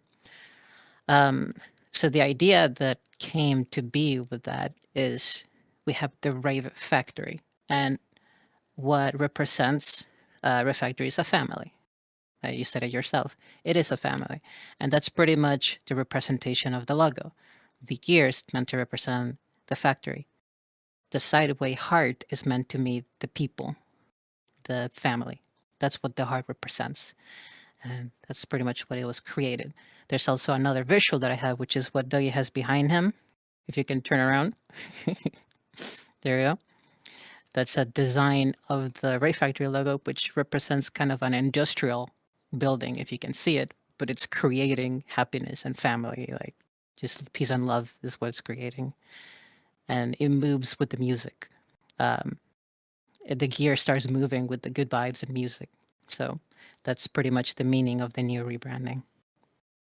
So for a process like that, how long did you kind of, I'm sure you've had to sleep on it a couple of times, maybe drop a couple rough sketches. How can someone, let's just say, that wants to start a club that is looking for the branding, where do they start when it comes to that sort of thing? Well, if they're really looking at it in a professional way, definitely they need to sit down with the artist and pretty much do that. Like make sure what's the idea, what's the meaning of it, and what you seek to do with it, right? You list everything that you need to do together, and then in on paper, whether by your own or together with them. You start sketching and having ideas based off everything you both talked about. That's usually how it starts in this context, because it's different if it's with a company, it's different if it's for something else. But in the context of a club and just one person commissions another person, right? You just both get together. I feel like that's probably the best way to do it in a professional matter. I know some people just like to make whatever. Oh, this looks cool. Just slap that. It looks cool, right? That's valid too. But if you really want meaning to it, you want something beautiful to it, and look professional, then this is the way to go, I would say. Now, when it comes to like your expertise when making this sort of stuff, and maybe I'm leaning towards the idea of like everyone can draw, but not everyone's an artist, I guess. I mean, you can draw something and people can draw. And you should be happy with what you draw. You can't just be like, oh, that's a weird looking pony, but okay, cool. In your expertise when it comes to creating things in here and with clients and stuff like that, where do you see VRChat kind of going when it comes to this sort of stuff? I feel like most of the graphic design in here, we're just doing it for us. And a lot of posters we've seen and a lot of logos that we've seen and a lot of imagery that we've seen in here is significant. It has lots of value and lots of weight that even if you were to showcase this to any sort of outside source, they might like actually professionally question the source of where it's coming from, because they're like, what do you mean this is in a video game? So in your experience of being able to see a lot of logos and posters and things in here, where do you see the future of what we're doing in here? Oh, I always saw VRChat like in a good light. Like we know that in YouTube or whatever, people always talk about the negatives, right? But here we're exactly doing the opposite, right? So that's the first point, right? Second point is I do think there is a business. I really see the vision in the future that VRChat eventually is going to evolve something even bigger than it is today. As long as it is handled properly, obviously, with the higher ups that we have. But if things continue the way they are right now, I think we're in a good path, for sure. Obviously, that's going to be quite the strong talking points, and For sure. we might dive into it a little bit later on in the interview too, just to kind of brainstorm a little bit. I know that's something that we proactively, again, if we're acting upon our community to get an idea of what we want to do in the future, I think it's a very good idea to open up topics and discussion so people can figure out more ways to try to represent what we've got in here outside of the basic gripes of VRChat, like, for example, VRC Plus. You don't need VRC Plus in here. It heightens your experience. Or even in the case of, we're constantly asking Tupper these questions of how can we bump up the instances from 80 to whatever number in the future. While a lot of people have their opinions on it, there are lots of extra factoids for the reasoning why it's not readily available currently. We're still looking into it. The development team is still looking into it. And until we get there, I feel like the immediate answer to it is before we get there, we have to succeed prior. Before you could do a major festival, you have to do a small bar, or you have to do a pop-up, or you have to go out and do IRL experience stuff. And while people can be upset about that and groan and be like, oh, really? I got to dedicate time to this. It's the same thing as DJs. Like, you can't just be... I mean, if you're good instinctively at the beginning, then you're a prodigy, and then we'll, like, I don't know, put you on a chair and, drive you around and showcase you and whatever. But it's out of the amount of time that we have in here, it's very rare to run into an actual prodigy. You really got to practice, and even prodigies have to practice too. Hercules had to practice before he became a god, I guess. I don't know. Kind of going down that route. But it's good to see, though, right? We want to continue to talk about the future of what we do in here. We want to talk about the future of the clubs, especially, again, it's only been what? We're on 22 days of 2026. Every weekend so far has been a powerhouse of DJs and events and clubs. And we've had litters of people. We've had tons of people in here to the point where, like, I struggle to get in here because there's so many people going to all the events. I don't even want to bring up Slyfest. Slyfest was literally like a weekend ago or something like that. That was still bonkers. You know, that it was full instances of all sorts of stuff, but people enjoy it. And if they keep coming back, we're going to keep being here talking about that sort of stuff. Speaking of which, let's get into Waffles here a little bit. Talking about your role. What is your definitive role in the Rave Factory? Is it like social media manager? What did you want to be able to call yourself? Yeah, content editor, social media manager. Really Dougie.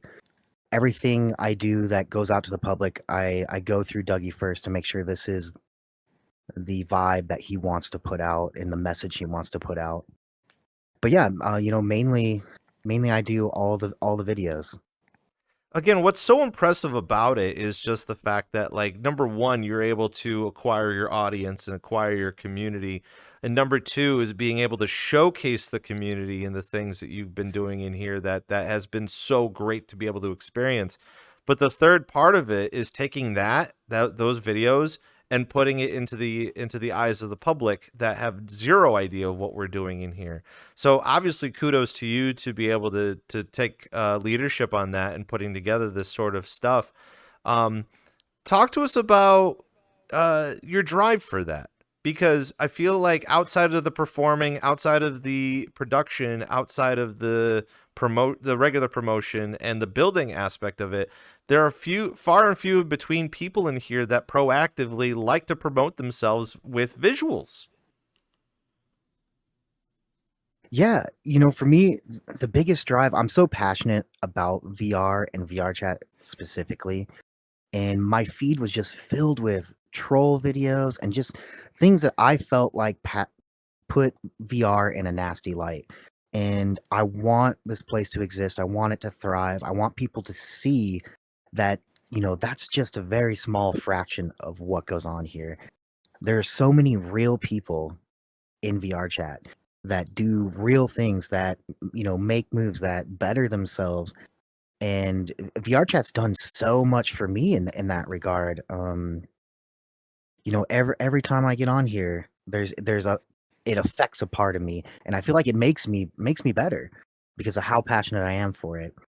And when I first started, Dougie used to watch my YouTube channel all the time. He was one of my biggest fans in the sense of he would watch every episode I released. I did this YouTube series called VRChat Adventures, and it basically started with me and my best friend Schmacked. We would, we started off in midnight bars. That's where our VRChat life kind of started.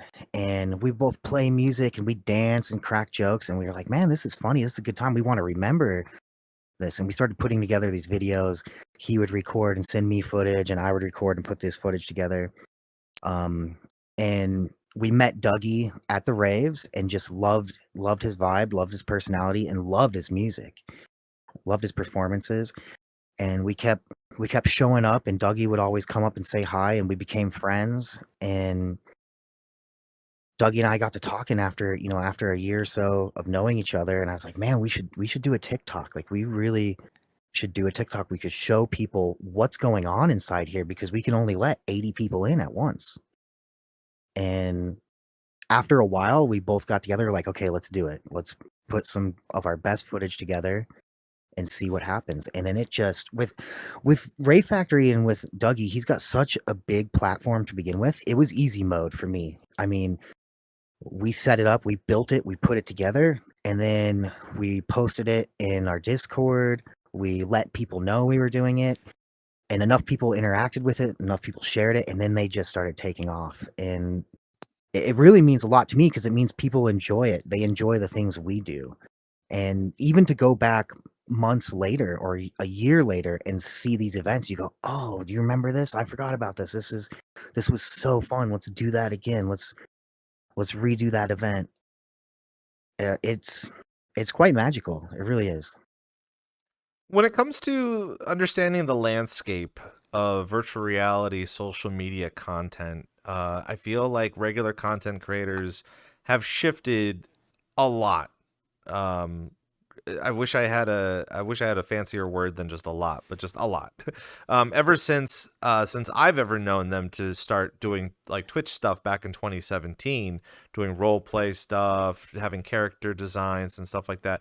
They're still kind of doing role playing in here for content, but I feel like with the new age of social media, with Instagram and TikTok Live and YouTube Live and even people on Kick and all that sort of stuff, has the landscape changed much more than you anticipated, especially when focusing your attention just on the DJs?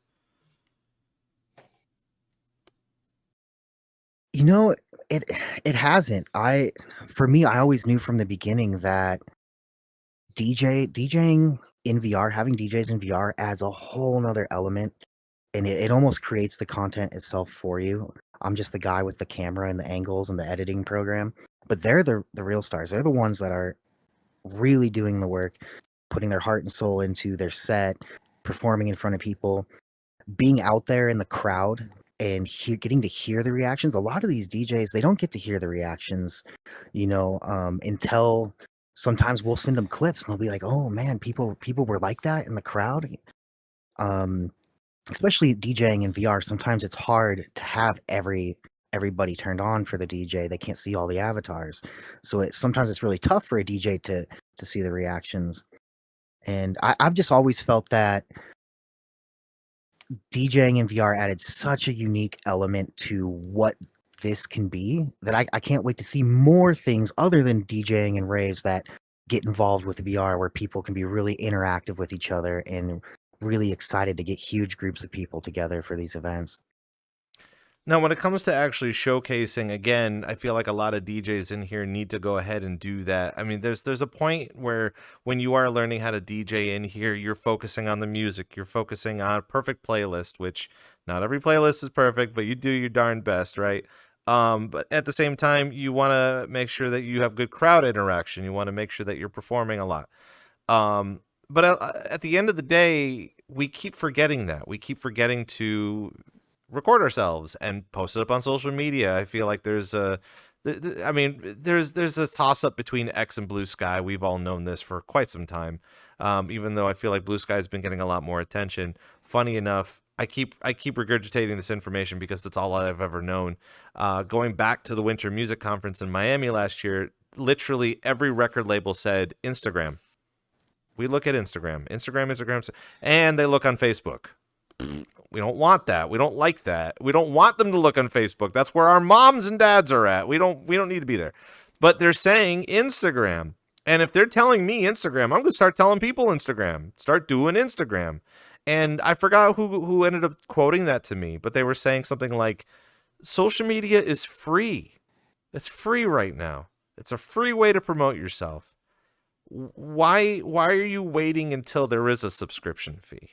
Why aren't you doing something with it right now? Besides all the inevitables and all the drama stuff that you would normally hear on social media anyway, you're going to be posting there too. Same thing with TikTok. It's just like, you're going up against so many other things, not just worldly, but just like in VR as well. So I kind of want to dive a little bit deeper into that conversation because of the things that you might have seen. I know I see it all the time on TikTok, where you see you have a lot of VRChat TikTok live streamers.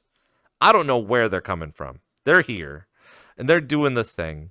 And you don't think that I don't chime in to see if they know who I am because of drinking night, because I do that occasionally and I get let down because they don't know who I am. And I'm like, darn.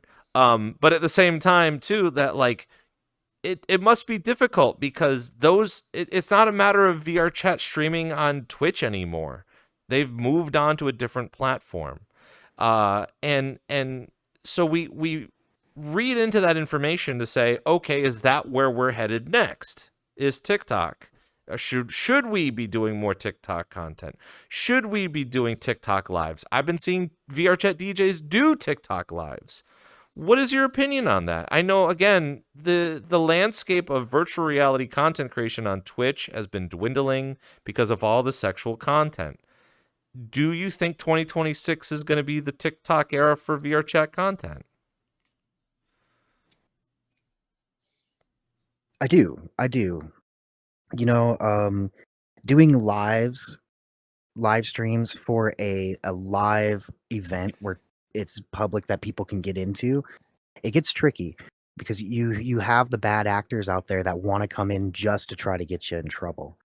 So they'll come in and do bad acts knowing that you have a camera on live to the world. You know, we've dealt with those kind of problems before, and they've caused us issues, you know, whether they're getting our live accounts banned or suspended because they're trying to show profanities on our live stream camera, and sometimes they're able to just sneak in there. So it's something that we think about a lot, and we've talked about doing live streams inside the raves, but you know, you can only let 80 people in there, and it's really tough to just open it up to everybody. And sometimes that's why it's nice that there's a queue, because it kind of filters that. If a person's willing to wait in the queue to get in, then they want to be there. They want to enjoy the event. And that being said, you know, like one of the biggest comments I get on the TikTok that we get. Oh, sorry about that. One of the biggest comments we get on the TikTok is that people will say, "Man, I joined the group. I try to get in every weekend, but I can never get into these events. The queue's too big. I don't get home soon enough to get in." And something that what we've kind of talked about is maybe doing like a temporary prio for random people who like and comment on the TikTok, so we can still bring these people in, but at a slower rate. Okay. And understanding it, obviously, we're never looking for the immediate response or answer to it all. But understanding what we want to see Rave Factory doing a lot more, again, for me to run into your community and group via TikTok, shows me, who is not in VR as often as I want to be, that the VR does live in other people's feeds and algorithms. I know repeatedly we talk about it on here about how much Marcus is becoming such a prevalent thing on TikTok through Rafflegator, and Rafflegator's getting a resurgence because of this character that legit everybody's eating up, that they're legit cosplaying as this character at conventions, which blows my mind because, again, every time I see them, I'm the meme in the corner holding the cup saying, "Oh, they don't know I'm a VRChat DJ." But at the same time, like, they don't know that I'm in VRChat. They're like, do they realize that Marcus is from VRChat? But being able to show your community on another platform, let's just say it like that, is so important, because it not only tells that you guys are ready to bring in as many people as possible to showcase what you do in here on a whole nother level, but be able to be comfortable to reach out to people that are interested or wanting to learn more about what we do in here, and also do better outreach for the people that are interested, that are maybe a little too timid to come in here. Maybe they think that they're going to be trapped like every other public user that comes in here to learn about whatever's going on. So obviously kudos to you and your team for putting together such an amazing idea and concept. I feel like a lot of other communities in here that need to really ramp up their game. You know, if they're going to compete against Rave Factory, not just with numbers or music, they all got to pick up the pieces of putting out more digital media and be able to showcase all the fun things that that you guys kind of got going on in here. It's VRCDJLIVE, and we're sitting here with the homie Dougie and Ruru and Waffles of Rave Factory. And man, oh man, we're just kind of diving deep into all sorts of what ifs when it comes to our community, because it's bound to be that way. You know, we're going to, at some point in time, we are going to need to break down the inevitable. I mean, I can't even begin to think what cabin fever is going to be like, let alone whatever's happening during the United States this weekend alone with this ice cold front, whatever the heck is happening. Like, again, I can't complain. I'm in Central Florida. We're kind of over here just kind of chilling. But everybody else is kind of dealing with their bread and milk situation. But who's to say that if they cannot leave their house, they are coming in to not only see the Rave Factory perform tomorrow, but a ton of other DJ performers that are in here as well. And I want to be able to bring on a next guest who is a surprise guest to our program that actually Rave Factory suggested to bring on the program. So I know that he's hanging out back there in the staff room. If he wants to come on in here, and we'll get the show going with here and here. And I think a lot of people in chat have been wanting to get our surprise guest on the show, and kind of floats on in here. But I want to also welcome to the VRC DJ Live Studios, Oly, which I gotta do. There we go. Let's boom. Yes. Oh, Skrillex. No, Skrillex is not next. Unless Oly, unless you're not telling me something that you've either known Skrillex. I guess we've never seen Skrillex and Oly in the same room. Yeah, we haven't, have we? Oh, my tracking. No. But welcome on in. I know. First of all, you've been working very hard too. Taking care of Contain and stuff like that. Tell us about your process about that. Just basically just world creation, going in, having an idea with the team I got, slapping it together, coordinating with him in regards to like, when are you throwing an event? Okay, you're doing it this Friday. Okay, cool, I'll do it next Friday. Whatever, you know. It's pretty much it. And then just booking people that I really genuinely enjoy their music and how they mix and everything like that. Pretty simple. So outside of just a regular alliance, you don't see that there is any sort of competition between you two as of yet? I like to bully him all the time, but I mean, he's my friend, so I don't really want to compete against him. So would you say that Contain started because of Rave Factory, or how did that whole idea come to be?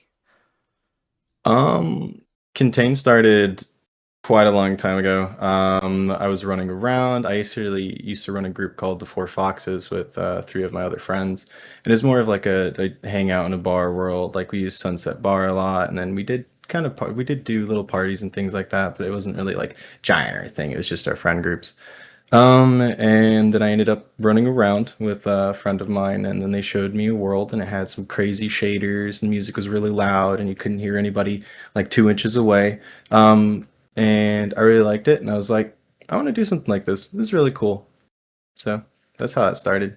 And then me and Wub started that stuff. I think Ruru had something to say. What did you had something to say? I was fixing my headset.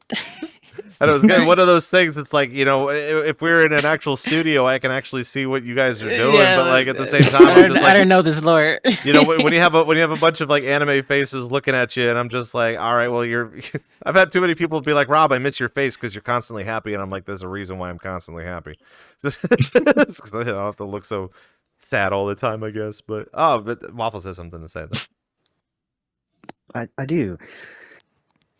So for me, the partnership between Contain and Rave Factory is so important.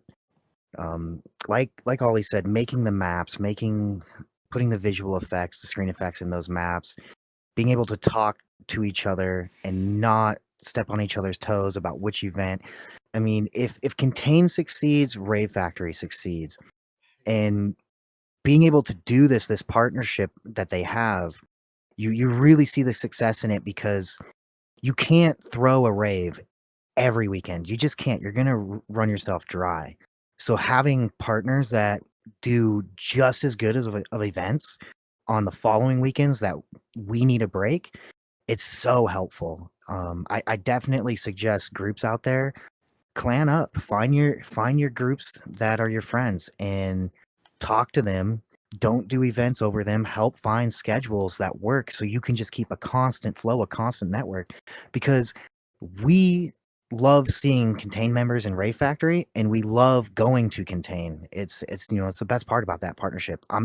It's not only a partnership, I'm a fan. I love going to Contain. If I see a Contain event, I know I'm going there to dance my life away, to listen to the music, to see great DJs, to see high quality worlds. Rave Factory uses Contain worlds all the time. It helps keep our raves fresh. It helps keep the magic going. And thank you, Oly, for being such a great partner in that and friend. That's cool. I mean, especially going into this year too. Again, for all of us to hear this, I think there's a lot of other groups that can take a page to this too, because I think even last year, and obviously I can't really call out too many different groups, they do what they do, but a lot of people's focuses are normally based off of professionalism or wanting to be a profession, make it into a profession. Some people want to do their own like record labels. People have already started to kind of level up the system of how hard they really want to go. And the tricky part about an alliance like this is, and we'll also kind of get into what happened last week too, because I feel like that's something to talk about too. The fact that it was so busy, is just that. It's just like you have this entire village of people that want to come out, they want to support, and I feel like the same village is leaning up against their leaders to say what's next. And that's going to be the hardest part is, do you keep it with the friendly alliance? You could always keep a friendly alliance with everybody, but depending on your growth and how where you want to go with it is going to depend on a lot of different factors: time, budgeting, being able to do even more alliance outreach and networking and stuff like that. And then on top of it, what Ruru was saying, over the fact that we don't know what VRChat wants to do. At the same time, we know the development team is watching. We know that they have been keeping track of the DJ community in here, and we've even asked them here on the channel too of like, where do you see the majority of VRChat kind of growing into the next couple of years? Is it mostly music based? Is it mostly DJ based? And what do we look forward to for our efforts of continuously growing some amazing things in here? So kind of getting back to Ollie over here, about what had happened last weekend. I will say I was trying to get into the instance. I couldn't make it into the instance. I got in queue and it ticked down and I'm like, dude, there's no way I'm going to bed. So I went to bed. But that's the thing. Like the 80 instance full, like 190 queue or something. You had your collab with Pulse. Talk to us about what happened last week. Oh, it was really fun. Just we were running 2 instances. It was the 3rd time we've ever done that. We were stress testing Kupo's computer to see how much it could handle and stuff like that. And then essentially, just threw some DJs on, just hung out, listened to music, and everyone was dancing and stuff. It was fun. And being able to kind of break all of that down too, I know I wasn't able to go to MagFest this year, but last year I ended up going. It blew my mind based on how many people wanted to perform. Obviously, MagFest, for those people that don't know, I've been told is kind of the East Coast VRChat meetup. And besides that, it is literally a 24-hour music and gaming convention where they do a lot of drinking and they do a lot of not sleeping. They definitely stay awake as much as they can to either game or party or do music and stuff like that. But the want for all of these music events and people going to all of these events are super duper strong. And I kind of want your opinion based off of what you've been able to experience. Even in the past couple of years, I think one of the last times we got to meet up was during a Kaleidosky event. And even compared to a Kaleidosky event that is usually very packed, has a specific vibe going on, has a specific demographic, which is normal. How is the growth working for you and working for Contain so far? It's working well. I got a lot of people coming out, just hanging out and stuff like that. And we're about like 4K members now. We just passed that, which is really cool. I didn't really expect that whenever we started. So there's that. And then there's a lot of people that we end up meeting at IRL conventions as well too. Like for example, last year we did something at FWA where it was a Detour and Contain event, and we ended up getting in a venue. That was the first time we ever did an IRL venue, things like that. And I'd say it's really healthy for everybody in that regard. Now, when it comes to doing IRL stuff, and this will be a very fantastic time to be able to break all of this down and get a good idea of where you guys see the future of what we're doing in here, because just as I've said before, a lot of all this extra stuff to do is a time commitment. It's a money commitment. It is, you have to do outreach to a lot of people that have to do traveling or find rooms or be able to find extra time or at the end of the day, it's all success. Everyone's success. But at the same time, too, outside of doing your own regular events, lots of other conventions and communities are also feeding into Portal events as well.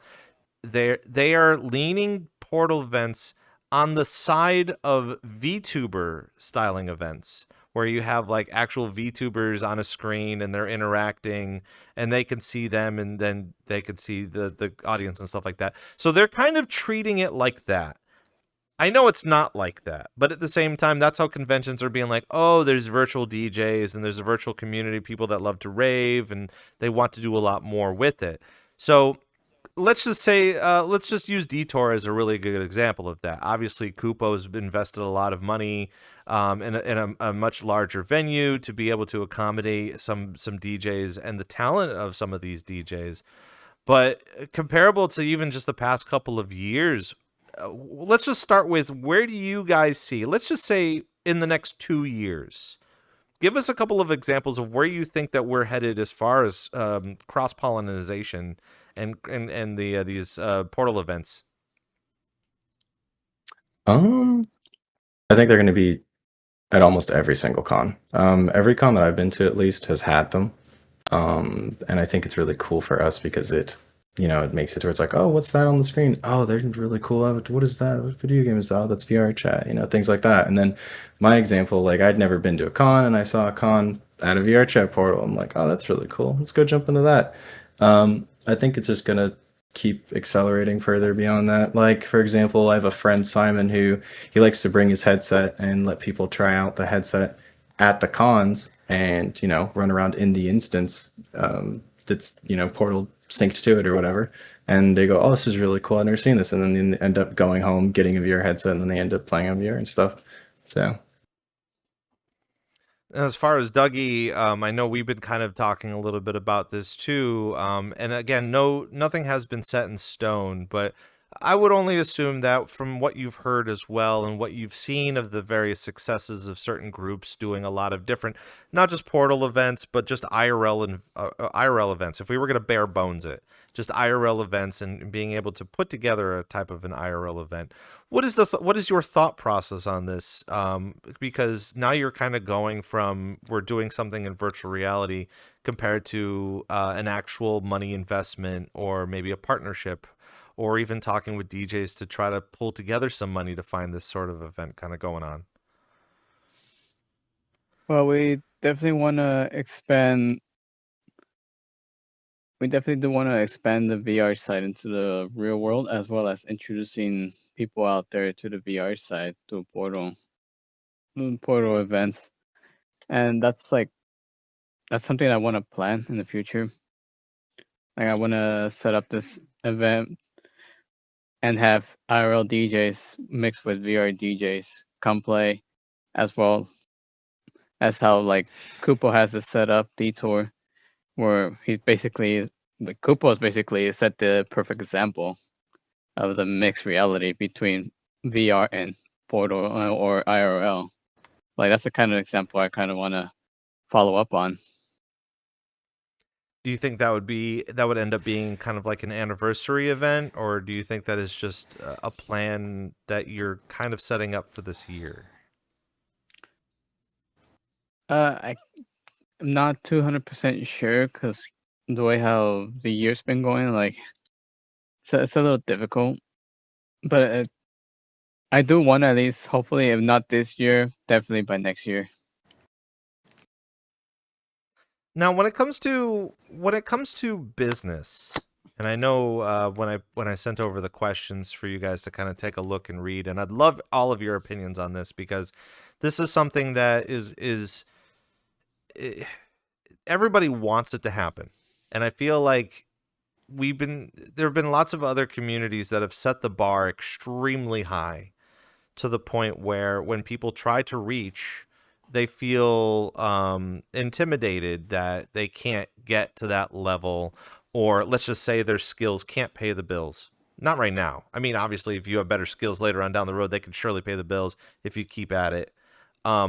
but there also seems to be a sort of norm when it comes to our communities in here that not only include being able to perform for specific groups, have an 80 capped instance, maybe potentially earn some money with it, but also be able to have better business where you're showcasing some more VRChat DJs, maybe booking events, or in the particular case of being able to put together an event surrounding another big, large event.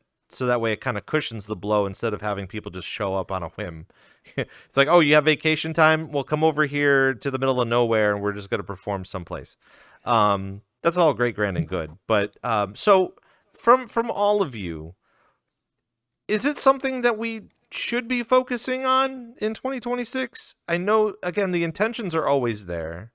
ShelterCon always happens. Obviously, 2TD's been announcing lots of different hints of where he wants to have future tours and future setups and stuff like that. But it's also quite the hurdle. You know, it's quite the it's hard to jump up that high.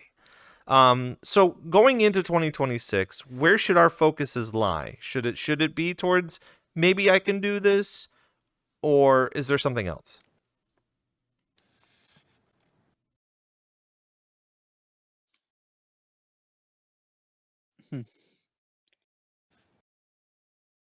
Yes. You know, my belief, I feel like the year of 2026 should be focused on event venue creation. I think our biggest asset is creating new experiences. There's been some other groups that I've gone to where they have worlds that you only see once or twice a year, and every time it pops up, it's such an exciting thing for me because they're really, really cool worlds and for special events. I feel like if we're gonna charge people for a product or for an experience, I feel like we have to deliver. So I feel like this year should be focused on creating new worlds, new experiences for everybody.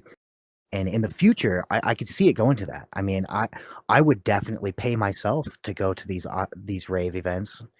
They're that much fun, and I want to go that bad. I would pay, but I believe for us to show people how successful it is and how good it is, and that it's not a joke, it's not a, you know, it's something that we are all very passionate about and that we believe in. I feel like this year should be focused on the DJs bettering themselves as DJs and also getting worlds for these events. There's not enough world creators out there. And we're seeing a lot of people pop up. We have, you know, some friends that have been working on some worlds and they're doing such great jobs.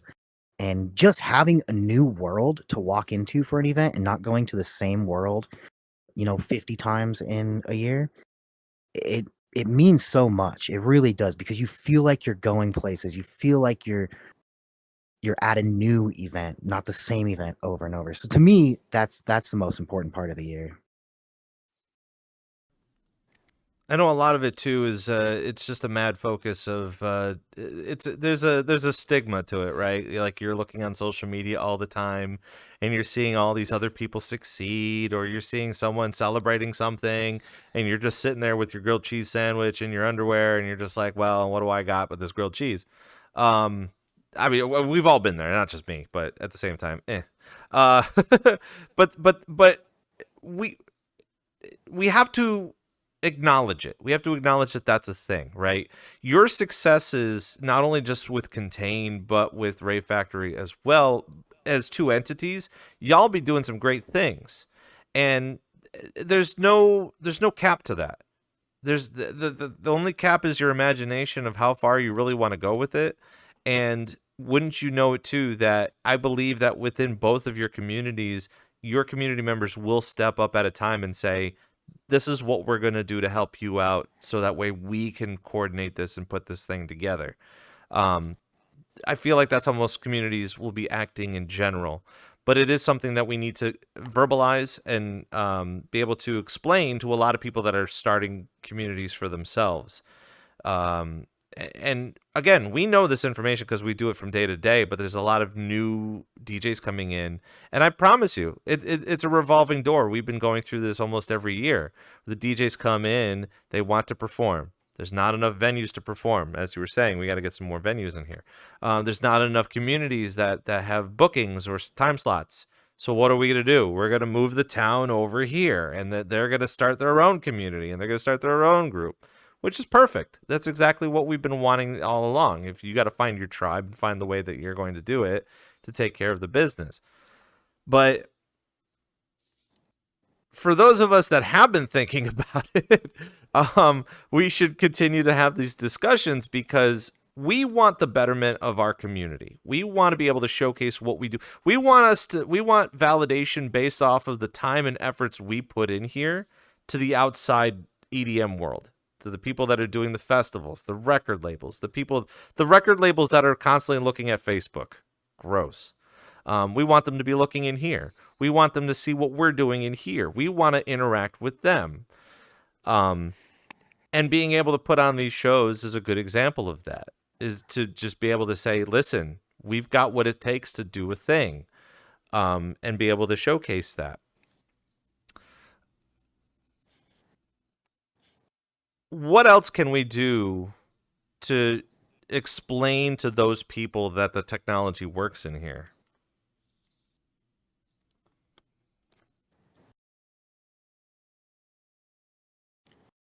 I guess we could probably show them how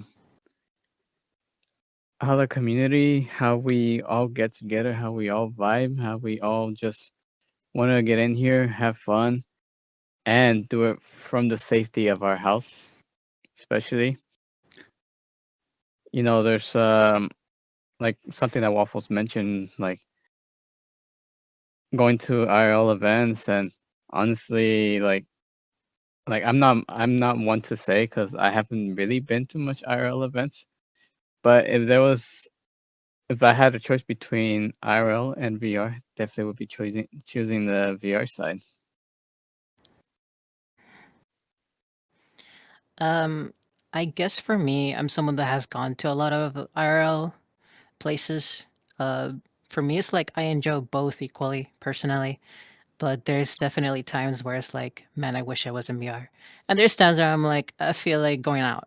It's like, I love both. I feel like both are equally amazing. But the main point of the question, right, is like, I feel like exposure to it, like just making people try having a setup in one of these festivals and actually have a rave going on there as well. So people can just try the headset and see from themselves, like, let's say Rave Factory, and they see that. I think it will show a lot and it will get a lot of people because it's like, what? I can party at my house and I get as drunk as I want. And it's like a lot of people are gonna have that mentality. So it's like, I feel like exposure is important. I have a cute example, which is with my mother. She never understood it until I just get her to try the headset, and I had two of my closest friends to talk with her. It completely 180 after that. She understood it entirely. She was wowed about it, and even was like thankful, like to my friends, like they were caring about me. So it's like she now understands it entirely just by exposure. I don't think words will do as much personally. It's all about the action and the experience, to be honest.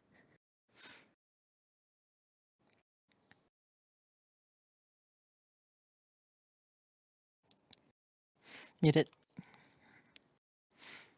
My bad. Going off of what you said earlier, Yeah. I do believe the IRL events are important. I mean, it's great to get out there in front of the people that you're in VR with. You know, whether it's the off grid that happened at EDC or Detour, or Shelter. You know, all those real IRL events are great. IRL chat's fun. It's important for us to get more and more people involved in this space. I think they're very important.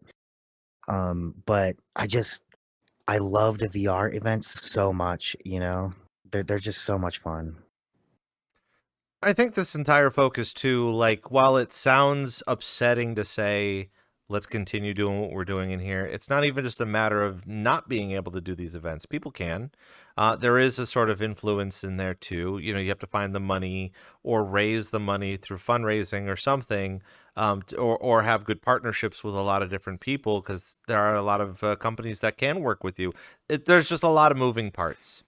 for those people that are in here that are looking to either showcase this as a hobby or maybe even want to start as a profession, even depending on how young they are or how old they are, or even where they want to begin, we do come in here to gauge that. We kind of sit down and say, okay, do we continue working hard in here? And it's a never-ending question. There's no immediate answer. I think the people that are proactively doing the things, we're kind of watching to see if they succeed or not, how they're succeeding, how they're coming up with the funding, how they're coming up with the staff, how they're coming up with these things. And I think what Waffles was kind of alluding to too is just being engaged, in your community, getting engaged with the people that are around you, being a part of what they're doing. Again, with ShelterCon being a very prime example of that, is that literally been going on for several years, and people will just come out of the woodwork and support the hell out of that project, and just be there and just be a part of it. And I think anything that happens within our community, we continuously need to get the community involved. We want the people involved. Doesn't matter if it's IRL, doesn't matter if it's in VR, but your communities also show that. And that's something that you should be proud of. That's something you should be able to explain to a lot of people, that it's not even just a matter of being like, oh, do you put pop-ups up? Oh, do you do stuff IRL? Oh, do you do this? People need to realize that the virtual reality DJing part is the IRL part. You know, like you're DJing IRL, but in virtual reality. Like all we're doing in here is IRL to begin with. We're sitting here IRL having these conversations. So when it comes to discussing with a lot of the new people that are coming in here, and they're looking for those new opportunities, they're hungry, they want to, let's say they want to do a contain event, they want to do this. Obviously, there's stepping points to get there. And despite the fact that everybody's shooting for the stars or striving for the highest, it's going to take some time, yes. But what we've got in here have the best stepping stones to be able to achieve all of those different things. Speaking of which, of course, it's VRCDJLIVE, and we're sitting here with Rave Factory and sitting here with Oly of Contain, our special guest who's was just chilling in the background for the time being until I was like, come on up, we're going to talk about DJ stuff. Where do you see the DJ scene headed in the future, in here, Oly? Up. I mean, considering the fact that everyone's been doubling up their instances recently, like, how much more up do you need? The up that I see it doing is not about like multi-instancing. It's more of like you have all these new people who are really passionate. They go to these events, they get their mind blown. That's what happened to me. I got my mind blown whenever I went and saw the first one. I was like, that's cool. I want to do all that stuff. We got more and more people like that coming in. They get a controller, they get an FLX4, $300, they get Serato, whatever it is. They download music and they start spinning to their friends. They have, I don't know, 5 people, 10 people. And then next thing you know, they start their own club, they start their own little group, whatever it is, and then it ends up popping off and everyone has fun. That's what I did. And that's like anyone can do it. So up.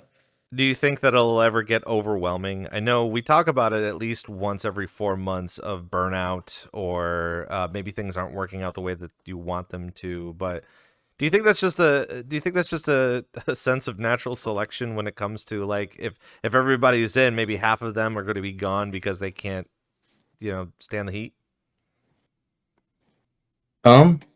I've dealt with it before personally, where it's the events going for like 6 months straight. You're grinding out worlds, things like that. I think I've made 13 maps, like 12, 13 maps in the past year. A year ago to this Friday actually was our first like map that we actually worked on as like a team or whatever.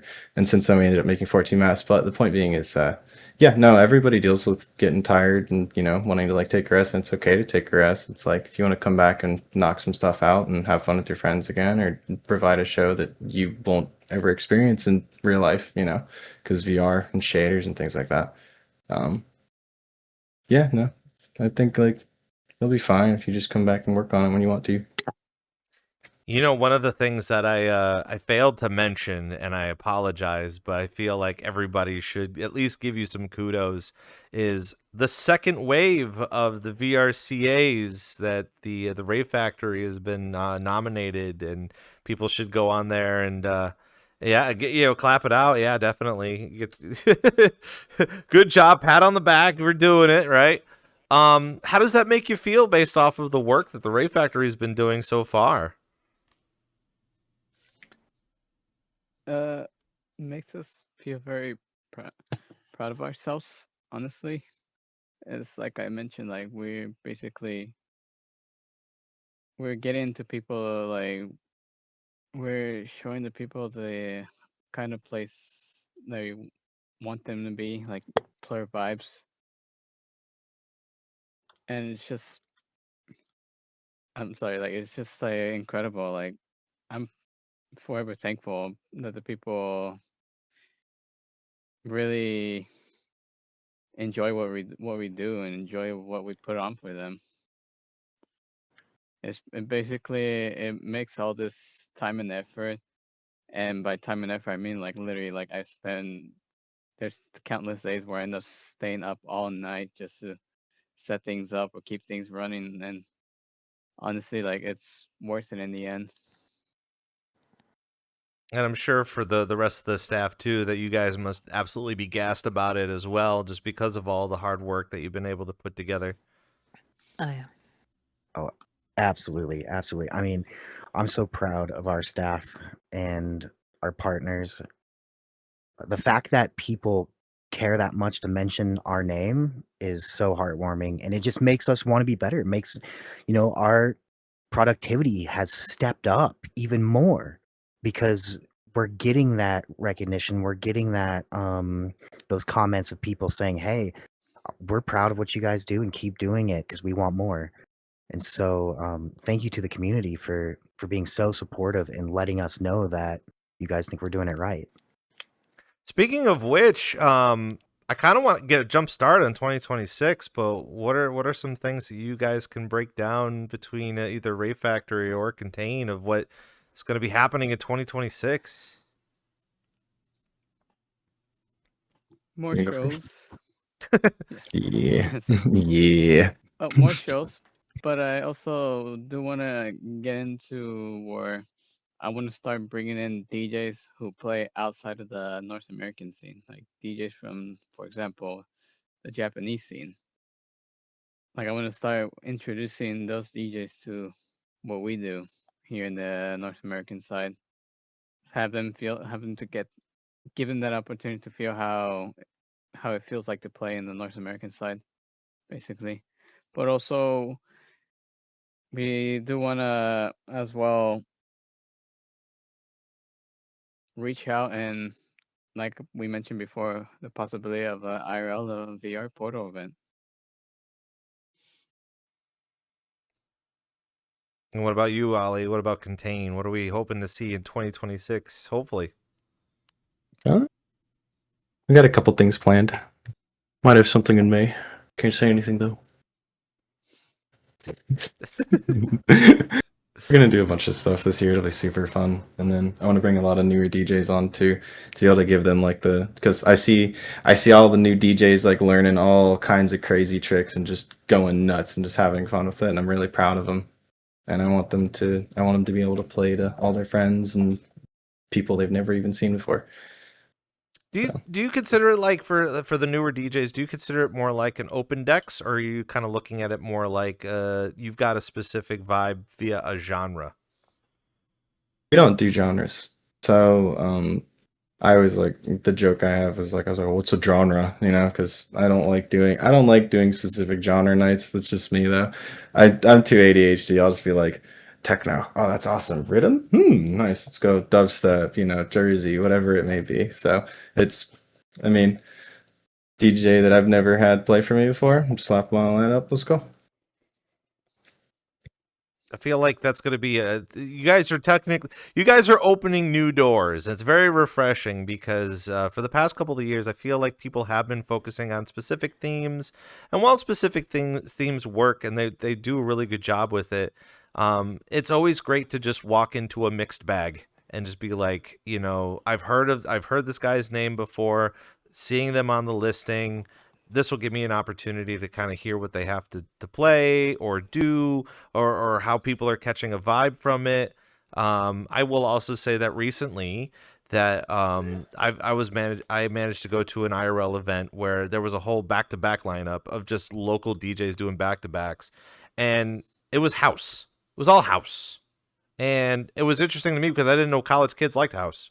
You know, I thought that they wanted drum and bass or they wanted something fast or something, you know, whatever. But they were vibing and having a good time, and it didn't matter what they were playing as long as the people were having a great time with it. That's all that matters.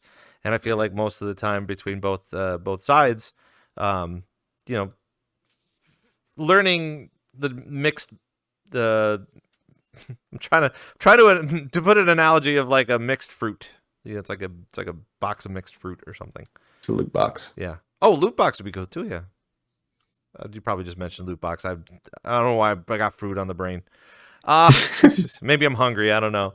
It's VRCDJLIVE, and we're kind of coming up to the end of our program here. We're talking with the members of Rave Factory and Contain as well, with our special guest Oly here. And just as we're usually wrapping up the show, and this is a great opportunity for anybody in chat that if you have any questions for both of these guys, and the rest of the staff here too, this is your opportunity to ask those questions or forever hold your peace. And actually, before we get to the rapid fire, and I want to make sure I get my hands on it too, why don't you go ahead and promote what you got going on tomorrow? I think a lot of people are super stoked about what's happening tomorrow. Yeah, we got a amazing lineup actually. We got, as I like to call, a homie lineup, but I mean almost every every lineup is a homie lineup. Everyone's a homie.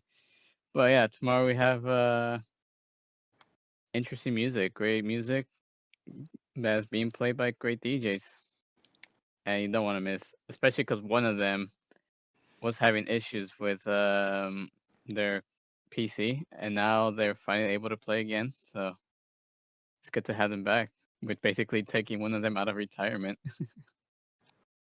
They haven't played in what, like 3 months? Mm-hmm. Yeah. Do we know the lineup for this? Since the anniversary. Yeah. So we have in the lineup we have Payette, who's gonna be spinning first, followed by one of my homies, and I actually like the music they played. Ken or K3N. One of their intros they did for us was a really good intro. They opened one of our events with a remix of the 20th Century Fox intro. I'm like, no way. Then we have another close friend who also is the founder of Detour, Kupo Beat, who's gonna be playing for us as well. And the favorite, as people used to call him, the Disco Foxtail, or Disco Fox, also known as Kitsune Mixes. Really long time for him as well. And to close out the night, the returning DJ, Ghostly, who we're going to be taking out of retirement, forcefully. Hey, you know, if it's got to happen, it's going to happen now, unfortunately. Until, Yep. again, it's going to be that time where they come on and perform, and then everyone's going to be like sliding into their DMs and say, oh, can you play my event? Can you play my birthday? Can you play this? My anniversary or something like that. And that's how it works here. You know, it's either say yes or you say no, unfortunately. As we're wrapping up here on the program, we like to kind of dive into some rapid questions. I guess Ghostly wanted to know where did the name HomieDouggie came from? That's actually like the same as Waffles. It's my gamer name. It's something I just randomly picked up on. What was the game though? I would assume that it was from a specific game that you were playing. Yeah, GTA 5. There you go. GTA 5, but also other games such as Fallout 76. And a really old one, Resident Evil 5, that I used to play back then in console. Best way to do it too on console. I have Resident Evil 5 on the Xbox, and it was good. Be nice to have it on an actual PC though. So, saved by Dougie, absolutely. So as we get to our rapid fire questions, I'm going to give everyone an opportunity to kind of state their piece on it, which again is a very good time. And again, when you're ready to respond, just kind of put your hand up so I know who to point at. But out of everything that we've kind of discussed here on the program, again, through social media or through branding design and graphic design or like club ownership, what's a really good solid word of advice for new people that are coming in here that are looking to do what you do?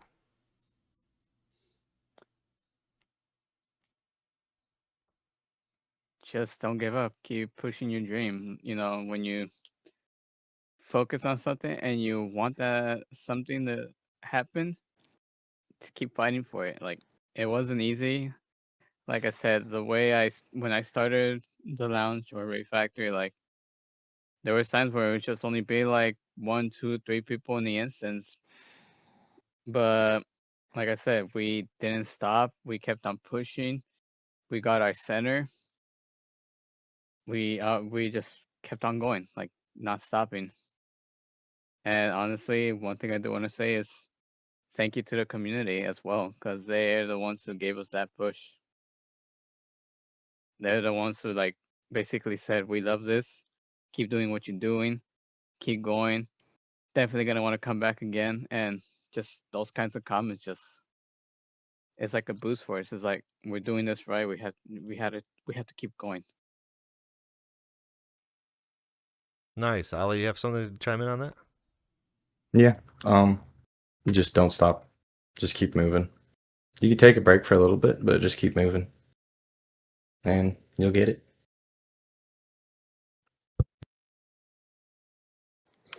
Rome wasn't built in a day. It's going to take time. It can take years to really build a community that cares. But if you believe in it, if you put the work in it, it'll come.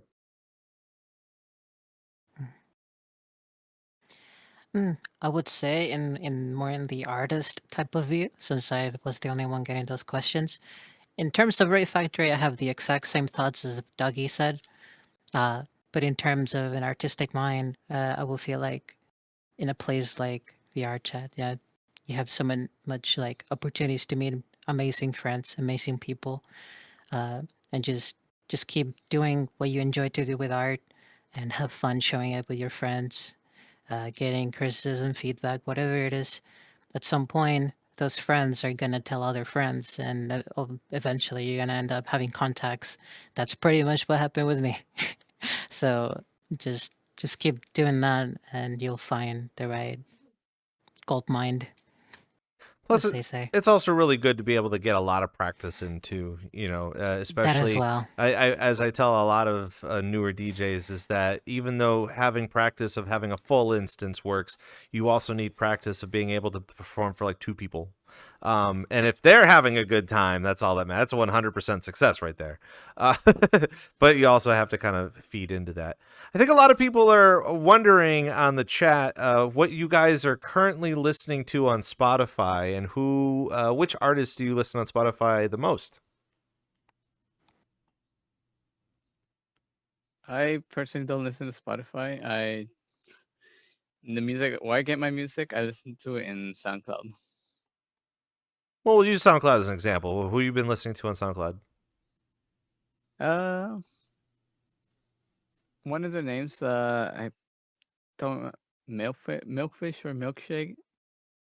They make, I forgot their name, but it's basically, they have milk in their name, but the music they produce or make, it's really, in my opinion, it's like crazy underground style kind of music.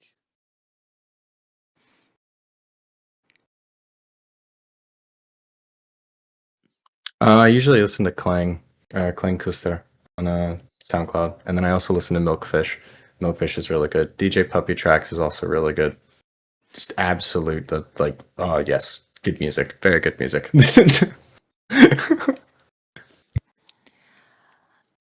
For me, I kind of listen to multiple services, so I kind of just gonna do the answer of like the artist I know I listen a lot.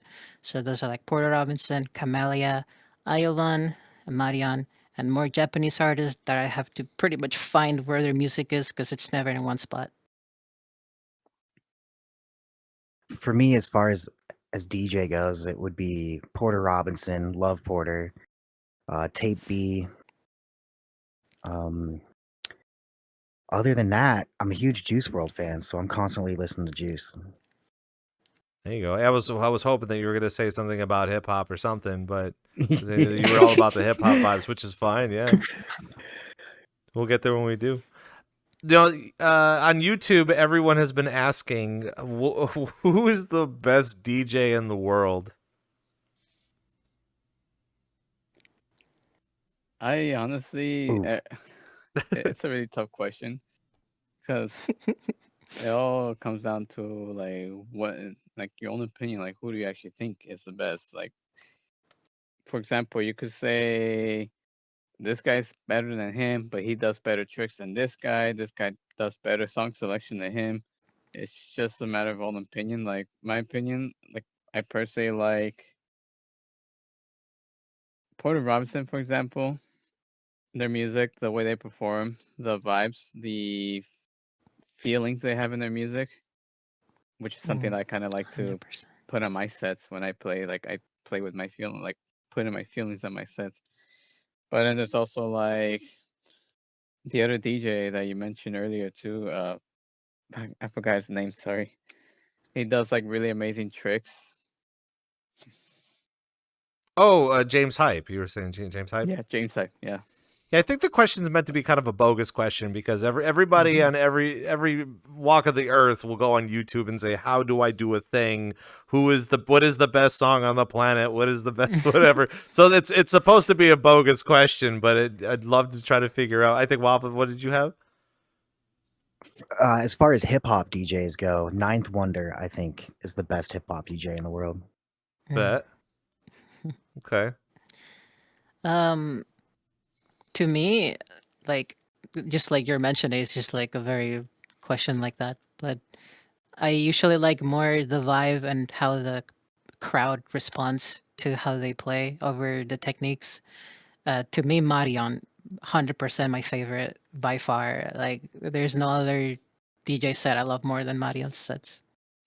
So it will be Marion to me. Even though I love Porter a lot more, but Marion's DJ sets are so good. What about you, Ollie? Gotta get you in here too. Best DJ in the world? Say whichever one makes me dance the longest. Pretty much. Favorite I love DJ. them all. All right, DJ that here's a is less fun. bogus question. Who are your top 3 VRChat DJs? Oh my god. Ooh. Damn.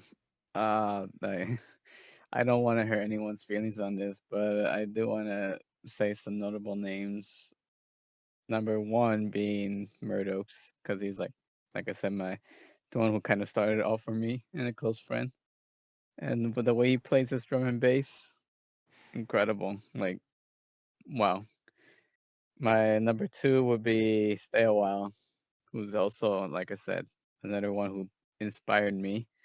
The way he plays his sets, the way he does his music, where he tries, like, let's say this set will be a techno, this one will be a house, this one will be a different style, like 140.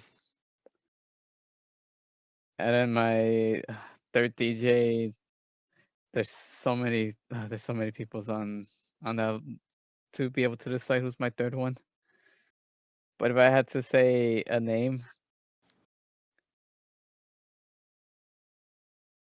I honestly would have to.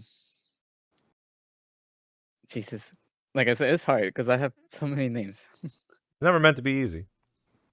No, like there's like I say, like for example, like I could end up saying Kuro, Ghostly, Ollie.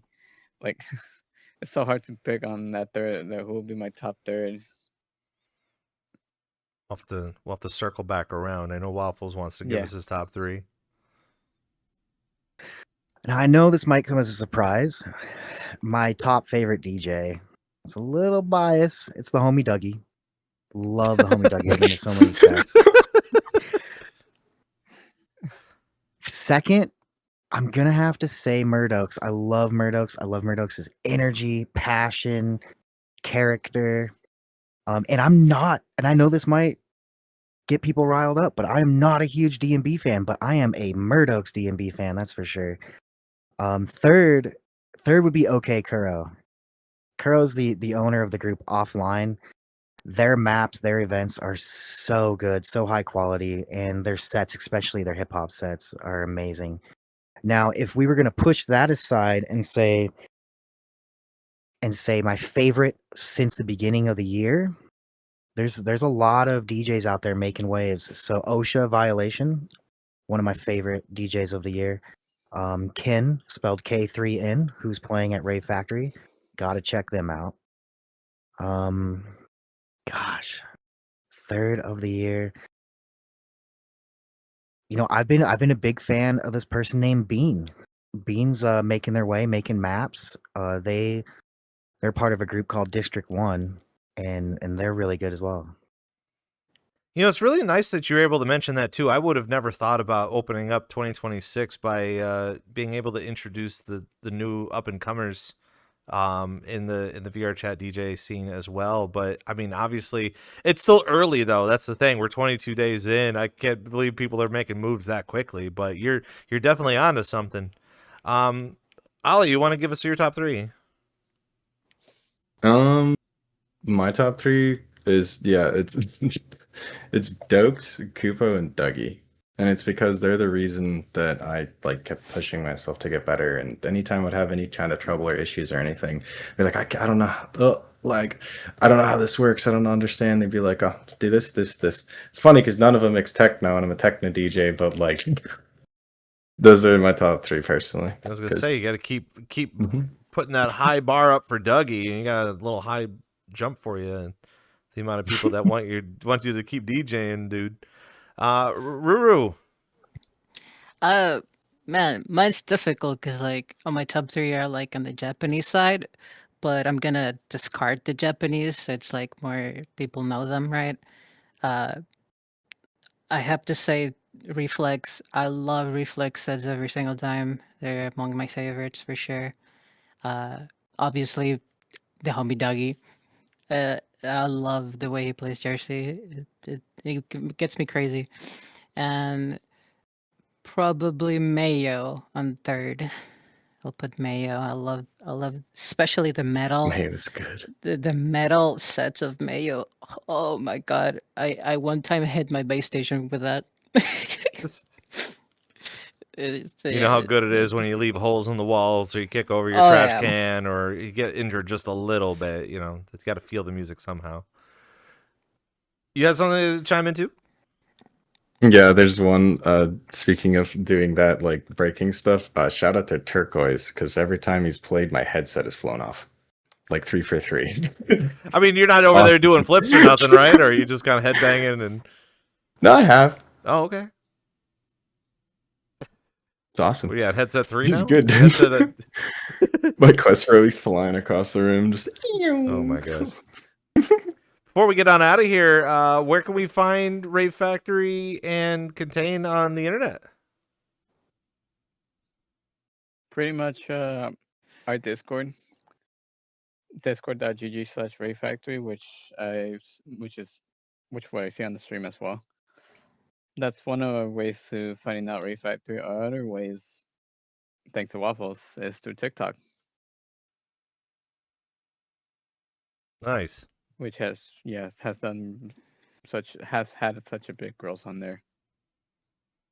But I do also like post on Blue Sky and Twitter or X of our upcoming events as well. What about Contain? It contains Blue Sky, Twitter, Discord group, and then just the VRChat group. It's pretty much all we do.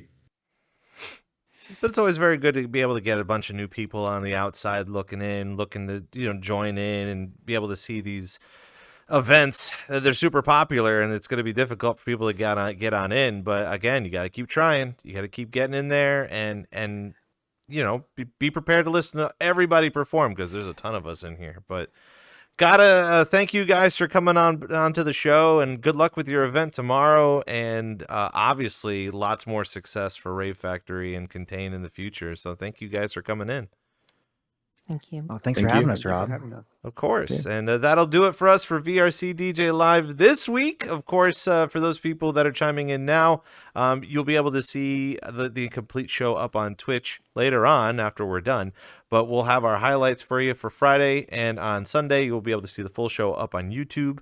And all of its amazing clarity up there at VRC DJ Live. Of course, if you want to follow us on Instagram, we're there too at VRC DJ Live. We don't have a TikTok quite yet. I'm still not sure about. I mean, you know, that's usually what Waffles is up to. He's vibing over there, kind of doing something. Calibrating.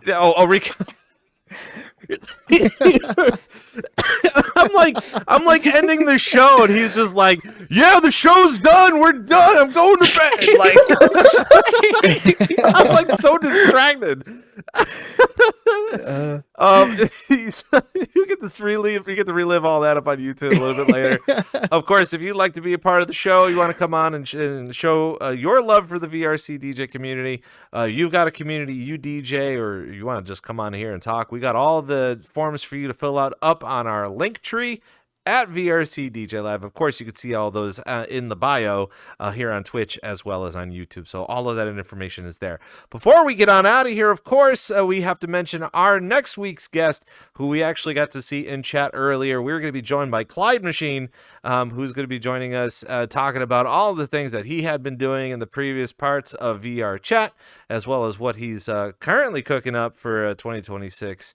And be able to talk about the whole landscape of the ever-growing scene here on VRChat. So please do not miss out on that. We have the full lineup for you up on X and Blue Sky. As well as next week, we will be able to release who we will be having on for February. So it'll be a very fun time.